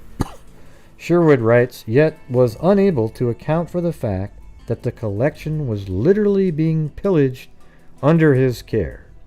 Then there were the complaints from parents, disturbed reports that the brown-haired, knowledgeable young caretaker at the museum had attempted to touch or fondle their sons when they visited the exhibits that led museum officials to ask him to leave. Hefner denied everything. Years later, in 1975, Rick Hefner would be arrested and charged with molesting 2 boys. You know what I want to do right now really quick, though? Hold on.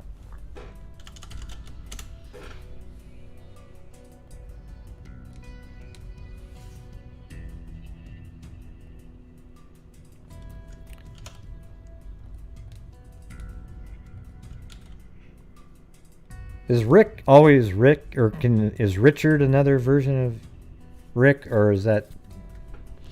I don't know, man. I forgot. I know Dick can be Richard.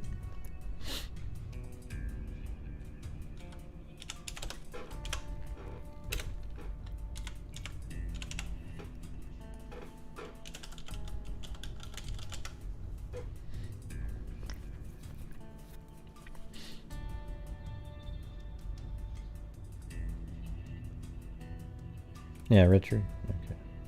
Let me try that.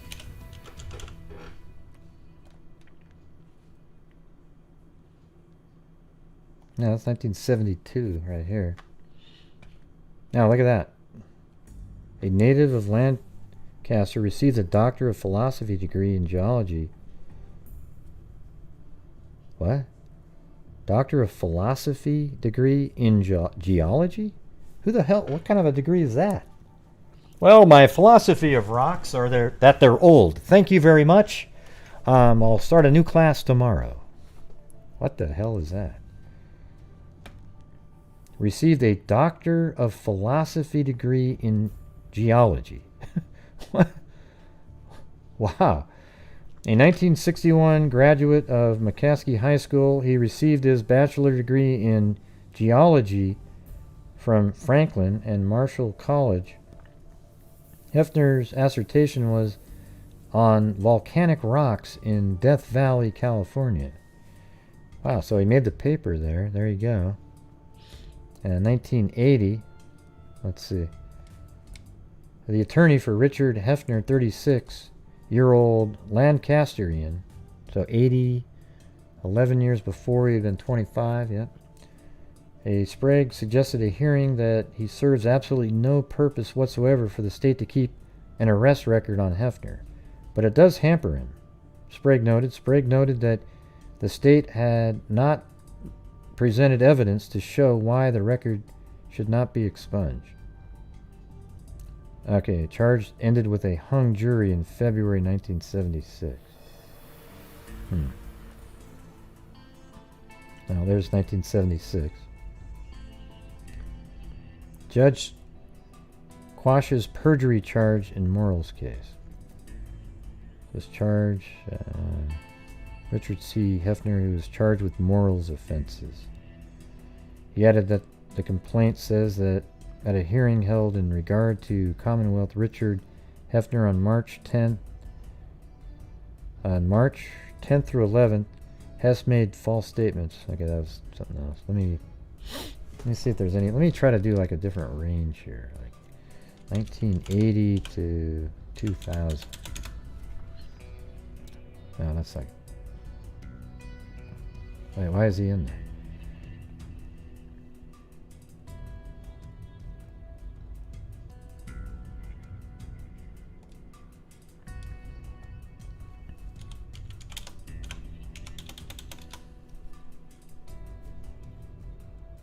Yeah, this is 1994. A rifle was later found inside a row home. Richard Hefner has been charged with aggravated assault on a police officer. I don't know if this is the same guy, but how many Richard Hefners could there be? And that has criminal tendencies. Told a reporter Wednesday that his brother suffered a stroke. Here, let me try something really quick. Gonna have to go to Ben Verified. Type in Richard Hefner here. Sorry for the aside, but okay. Last name. We already got. I gotta flip it over there.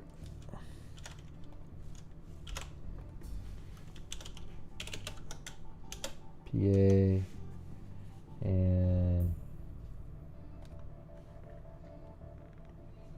and how old would he be right now if he was still okay? So 30 something in 80s. He'd be like 77 probably. Yeah, Richard C. Hefner, Lancaster, Pennsylvania. Okay, if he's even alive. I don't even know if he's alive right now. Yeah, he might still be alive. Interesting. Oh, and guess what? That is him. Holy shit. Look at this. That's why I was looking him up. So I was looking up Richard C. Hefner, and one of his addresses was right there.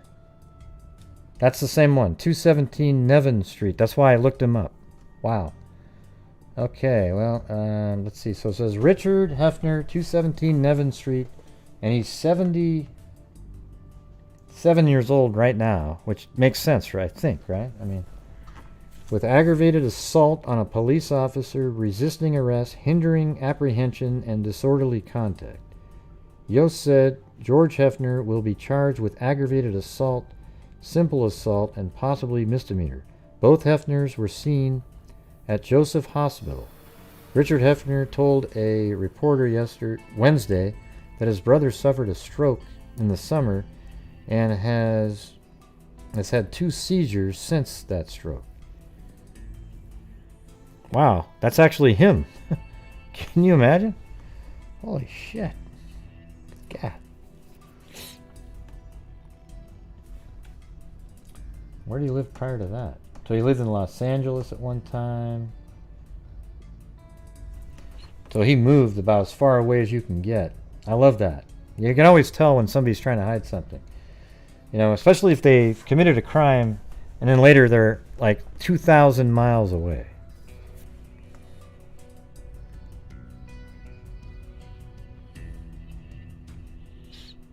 And this is in 1994, and yes, he lived in that house from 1990 to 2006. Okay. And he is a doctor, so... And that looks like him, right? Hold on, let me get the picture of him again. Man, this is crazy all of a sudden. Shit. Let me go to the... What was I just looking at? This... No, not that one. God. So we're about halfway down the page. Years later it starts. Okay. That's him. I can tell by the hair, like it's over here and it kind of wavy up like that. Oh yeah. Same nose, everything. That's him. Wow.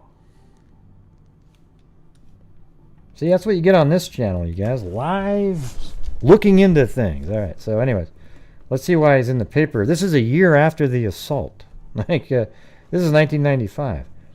Dr. Richard Hefner, director of the 9th Annual Lost Dutchman Jamboree, looks over Jessica double collection of gems, because he's a geologist, right? And rocks she received free just for bringing an empty egg carton with her. The 9th Annual Lost Dutchman Jamboree, a summer festival featuring minerals, fossils, gems. Let's see.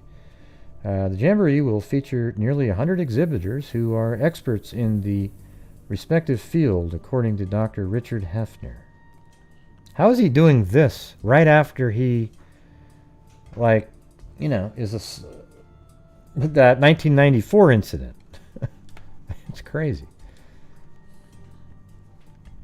1995, 1989. What's this one about? Jeez.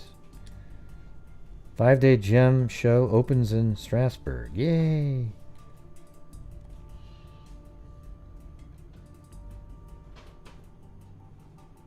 $1998. Gem show suit booted. Failed to show up for a hearing. Hefner, also a gem dealer. Probably the ones he stole. Remember that? Remember all the stones that were missing in 1970 something? Well, hey, it's pretty easy to become a dealer when you got a shitload of gems just sitting around. The Expo Center will be hosting a gem show in mid-August, but Hefner isn't involved. Okay. Wow. Sounds like a real winner, this guy.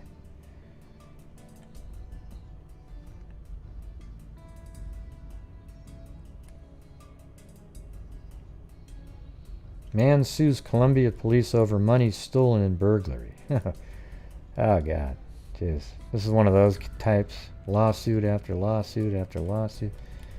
Okay, let's see if he shows up in California because he moved there at some point.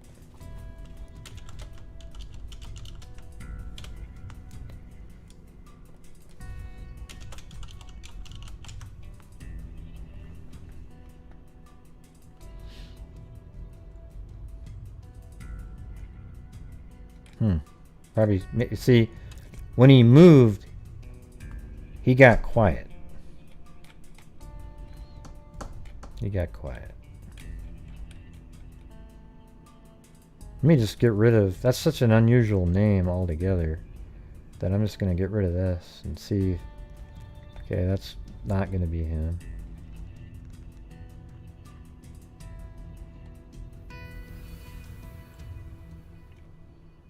Anyways, all right, let's get back to this one.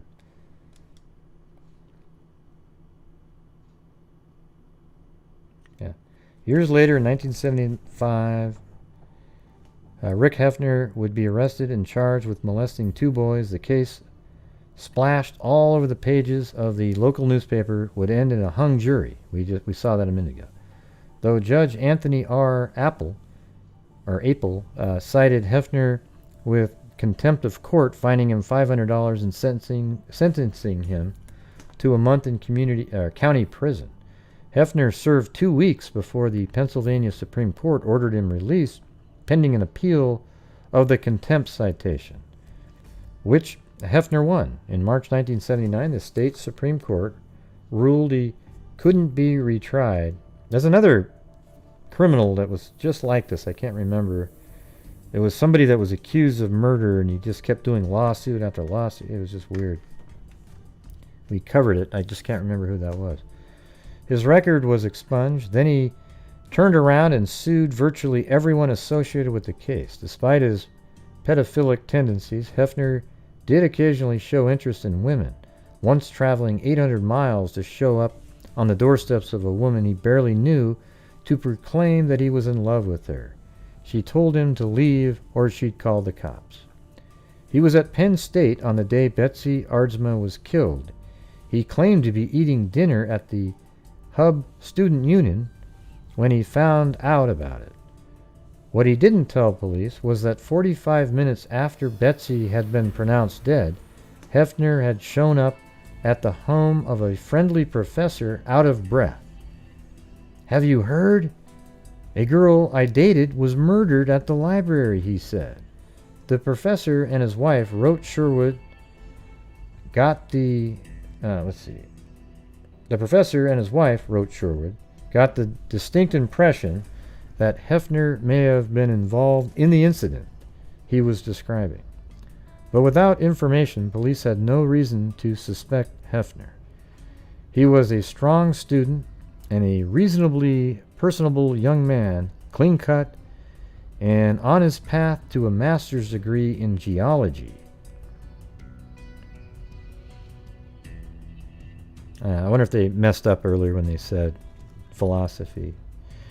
Over the years, police theorized about a number of other possible suspects. In his book, Sherwood tries to chase most of them down to rule them out. Rick Hefner was the guy he couldn't rule out, particularly after he heard from Rick's nephew, Chris Hefner.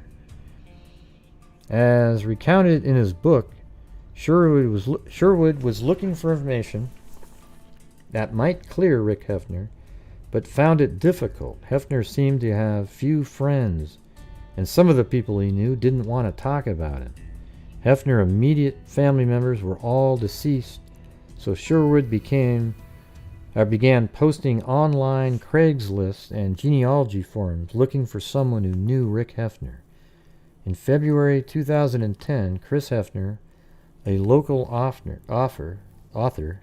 so that's his nephew, responded saying that he had worked with his uncle in the rock shop, a garage near the Nevin Street home.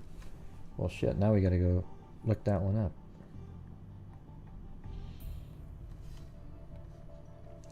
Sorry for cussing, and I'm just like, this is crazy.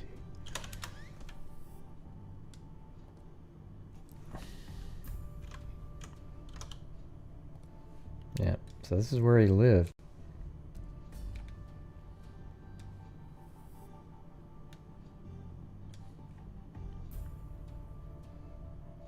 And this is when was this from? 2011. Almost right around that time when he would have left.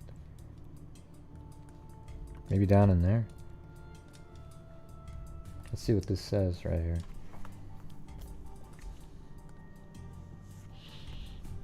In February 2010, Chris Hefner, a local author, responded saying that he had worked with his uncle in the rock shop, a garage near the Nevin Street home Rick shared with his mother and father.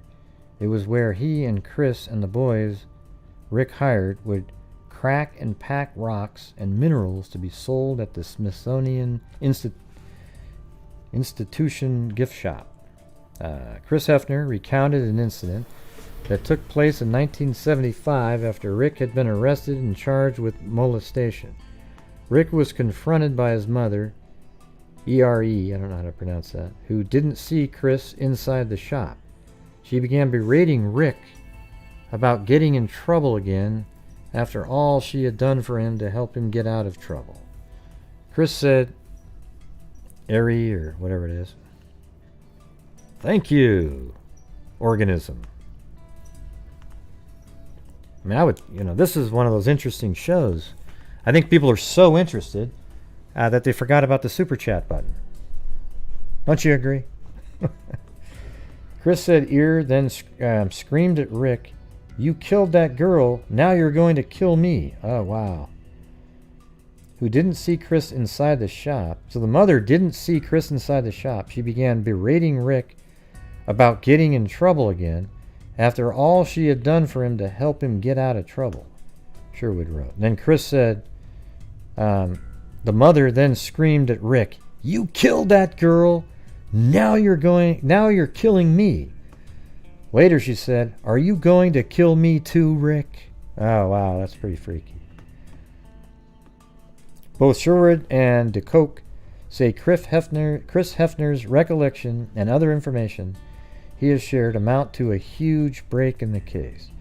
Contacted for this article, Chris Hefner said he has additional information that could implicate his uncle, a final piece of the puzzle.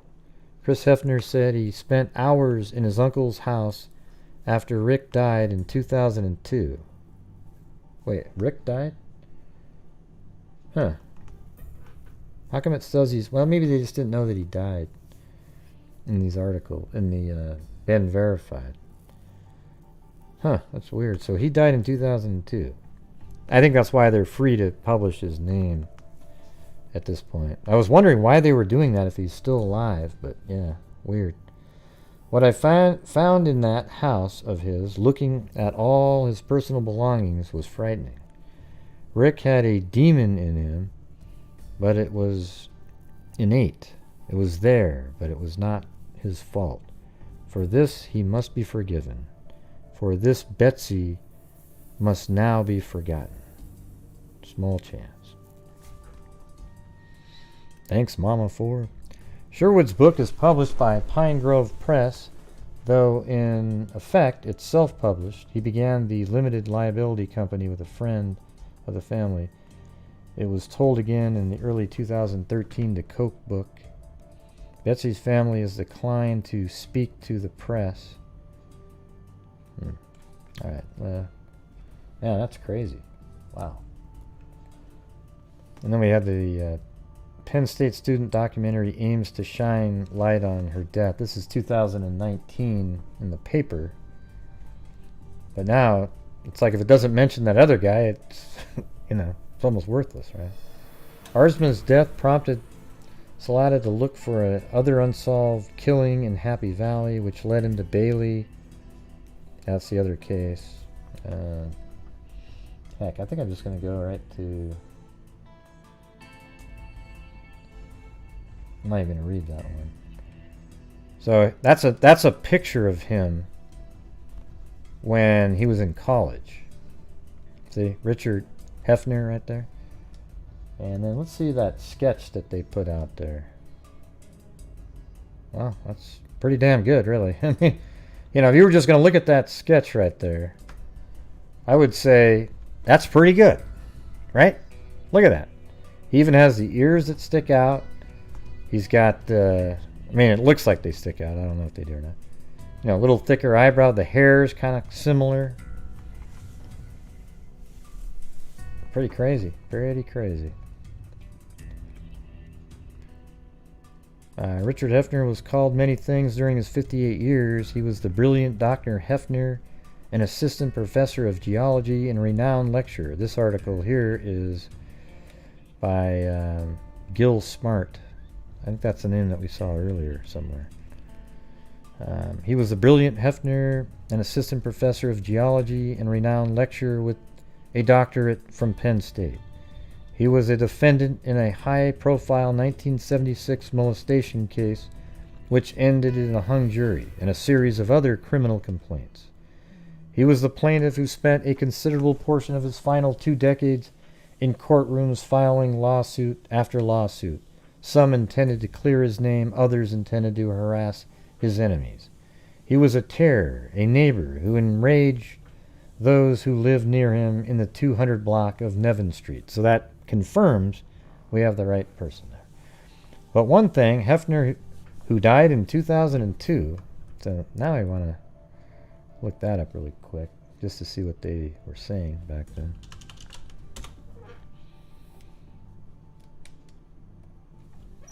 Richard, welcome, Organism Gel. Richard Hefner. And then that's 2002, right? Pennsylvania.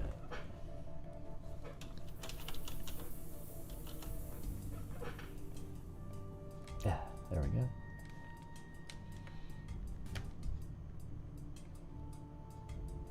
Did it mention him at all? Seems like there would have been a, let me see.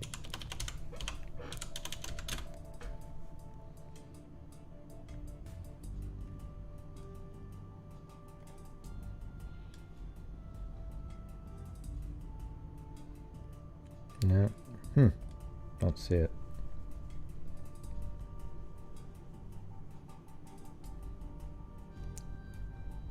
Heck, that guy looks like almost like related. Actually, let me see what that said. Lancaster. That's the same place. Serving best man. Who are the parents?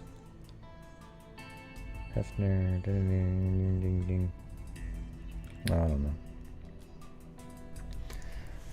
The current edition of State College Magazine contains an article by Penn State English lecturer and author Sasha Skuchek, tying Hefner to one of the most famous unsolved murders in central Pennsylvania history, the 1969 stabbing of 22-year-old Betsy Aardsma. Hefner, a doctoral student at Penn State at the time, knew and briefly dated Aardsma. How do we know that he dated her? See, I don't know if... See, I think that's what they're claiming here, because he said that. I don't think there's any proof that they dated. There's no way. And if they did date, and she was sort of... I mean, here's the thing. Why would she leave Michigan to go to Penn State to be near the same college her husband goes to, or her soon-to-be fiancé goes to, who is in doctorate school, so that she can go cheat with some geologist somewhere? You know, that doesn't make any sense. But let's say it is true. And then eventually she said, you know, I just can't do this anymore. You know, can't do this anymore. And then he got really upset. Who the hell knows, man? It just, that doesn't make any sense to me that she would date him. An author, let's see, Hefner, a doctorate student, they said police never called him a suspect and still don't, saying only that he may have had more information than he shared with them. But revelations by Hefner's cousin, a Lancaster author, and others who knew Hefner at Penn State led Skuchek and an amateur web sleuth who maintains a site devoted to the murder to conclude that Hefner, at the very least, knew who the killer was. Skuchek, whose article was titled Case Closed, said it's almost closed, the circumstantial evidence is there. Added Derek Sherwood, who runs the website whokilledbetsy.org. And that didn't go there, so the hairdresser from... Is it in here? No. Oh, whoa, who was popping up right there? That was weird. Man, I shouldn't have clicked on whokilledbetsy.org. Let me just type that in. Who killed Betsy.org? No, it still goes there. I don't know what that is, but I'd like to think there are other people in Lancaster who know anything about this and they'd come forward. There's a family that's 41 years, has waiting for their answers. Let me right click on that. You can hover over it and see the link. Now it does say who killed Betsy.org on the link. Weird. Richard Hefner, born 1943, was a local boy made good, a 1961 graduate of Casey High School, and 1965 Franklin and Marshall College alumnus. He worked on the staff of the North Museum before earning a doctoral degree in geology. Petite and pretty, this is about her, Betsy. She came to Penn State from Holland, Michigan to enroll in the University Graduate English program. But mostly, according to published reports, she came to Happy Valley because her boyfriend had enrolled at Penn State College of Medicine in Hershey. She was described by friends as sensitive, even innocent. She didn't use drugs. She thought of joining the Peace Corps. She spent Thanksgiving in 1969 with her boyfriend in Hershey before taking a bus back to State College. She needed to work on a paper and meet with a professor the following day. She left her dorm room at 4 p.m. that day and walked to the library with a roommate. She stopped to see her professor, then went to the core of Level 2 in Pattee Library, a cramped, isolated central portion of the library with low rows of books and low ceilings. Students called the area the stacks. Sometime between 4:30 and 4:45 p.m., between rows 50 and 51, she was stabbed, a single blade thrust through her breastbone that penetrated her heart. She collapsed, pulling books upon herself. Some people in the library thought they heard a scream. Others heard only falling books. Somebody better help that girl, a man leaving the area told a witness. That man was never found. When Aardsma was discovered, no one initially knew she had been stabbed. She was wearing a red dress and had bled internally into her lungs. It wasn't until paramedics took her to the campus medical center that a doctor discovered the knife. Aardsma's family given interviews about the crime over the years, but have stopped. I wish you well, but I'm not going to be able to help you. Students at Penn State at the time remembered the crime well. It was a very dark and scary episode. A stabbing, McComb said, is an up-close and personal killing. I don't know, one stab, like a quick isn't quite what you're looking at for when you think it's a personal thing. But in the fall 1969, according to Skuchek's article, Hefner told acquaintances that he dated Aardsma.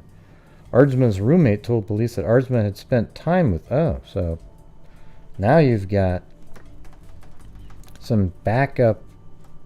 You know, I wonder if they were just... Like, she would go have a coffee and read a book, but he called it something else. Because it just doesn't make sense. Does it make sense to anybody, given the fact that she went there, she's really conservative, she went there to be with her boyfriend, and they were about to be engaged? They had already been engaged, but it wasn't official yet with the ring. And so I could see them going out, but he would say that, and he wanted it to be that way, but she wouldn't be with him, and that would be the reason that he would stab her, because another woman has betrayed me, is what his mind would be saying, right? The stabbing had not yet been reported in... Okay, let's see. But the fact, Skuchek asserted, Hefner knew of the crime shortly after it was committed. He'd shown up at the home of a professor just hours after Aardsma was killed, asking, "Have you seen the papers?" The stabbing had not been reported in the local newspapers, but Hefner knew about it and expressed concern about what had happened to this young lady.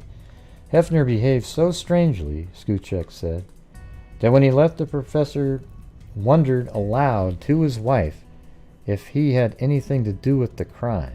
But the professor never reported the incident to police. Wow. Why not? The state police investigation ground on unsuccessfully. Sketches of a possible suspect described by witnesses were released to the press to no avail. So I don't know who mentioned it earlier. I don't see the DNA thing in here, but man, it's going to be really difficult to find any DNA. The way she was just stabbed one time, the person could have just came up, stabbed, pulled it away, and there's no DNA left from the person on her. That's just the reality of it. I mean, it's great to try it. You know, you might, if you find Hefner's DNA on her, then that's the killer. Yeah. Anyways, I'm not going to read anymore. That's going to be it, everybody. It's already been a 4-hour show. Not a very good, per hour deal, but it was a show nevertheless. So thank you guys all for showing up. I appreciate it. And let's see. Thank you to... Thanks for everybody for supporting the channel. Cindy Leon, Norm Scanlon, Swerbs, Eugenie, Rita Schaefer, new member. We got 4 new members. Sue Tonarelli, Mary Glaviano, new member. No, that's just been for 3 months, not new. And then Gerald Armstrong, Brandy Bradford again, thank you very much. Or that was her saying she'd been there for 5 months. Lee D, Linda Howell, Lee D again with some no bail, then Amber Maiden, Rita Schaefer, Perry Mom, Lee D, Eugenie, Cindy Leon, Swerbs, JD, Alifair M, Amber Maiden, Eugenie, Lori Fisher, Sandra Hulford, and then we've got Sir Rancelot, Norm Scanlon, Candy Lee Woodward Stone, Susanna MacGill-Padrig, Ryan Mitchell, Mama Buzz, Angela Alex, Jen B, Gerald Armstrong, Lee D, and then Amber Maiden, Attempting a Wave. Got a TTGO Tracy and Eugenie, Barry Benton, Organism Gel, Mama 4, and then also Organism Gel became a channel member. Very cool. Man, that was pretty interesting. That was weird. Weird one. All right. So, yeah, it took a while to get through that one, but I thought it was pretty interesting. Now we know that one. I think they're probably onto the right person there. So, all right. I'm not going to have any time to do anything extra at the end, but thank you guys very much. Really appreciate it. And we'll see you guys tomorrow on donation night, where we do the one last push. And I think as we discussed earlier, I'm going to be writing a check. So it's not the same sort of like, oh, hey, we get to see it on the screen. But I'll show you the receipt when it comes in, because we got to write a check so that the broker doesn't get their 6% of the $19,000 that we sent in. That's crazy, right? I mean, that's over $1,000 of money that we sent in that was given to, but the Intermountain Forensics isn't the one who was taking that. They gave all the money they got. It was the people that set up the funding of it. So I'd have to send a check to them. Then they'll get the check, and then they can just send it right over the full amount. And I'd rather do that. All right. So thank you guys very much. We'll see you guys tomorrow. And as I always say, everybody, until next time, be safe out there. And a 2 and a 3 and a... Yeah, I've been doing this true crime thing for quite a while now. Do a video writing a check. Are you kidding? I have not seen. Hey, look at his account number, everybody. That is. Oh yeah, well you can blur it out, Greg. Yeah, it's been 3 hours. Click rejector. I'm a certified human lie detector. Gonna get ya. On a statue. If you try and play me like an old projector. Crime sector is my nectar. Professor Gringo's Gonna give another lecture, try collector, freaking nectar. I'm always gonna be a protector. Fool Deflector, interceptor, and I'm meaner than a spectre with a vector on his pector. With all respect, ya. Just remember I've a temple fucking check ya. I have no agenda, I'm no pretender, and I'll serve it to you straight without the blender. And in the end, I'm gonna send ya on a mission to reveal the true offender. Yeah, so I'll just get right back to work. All right, everybody. Talk to you. Alright, everybody, see you later. Bye-bye.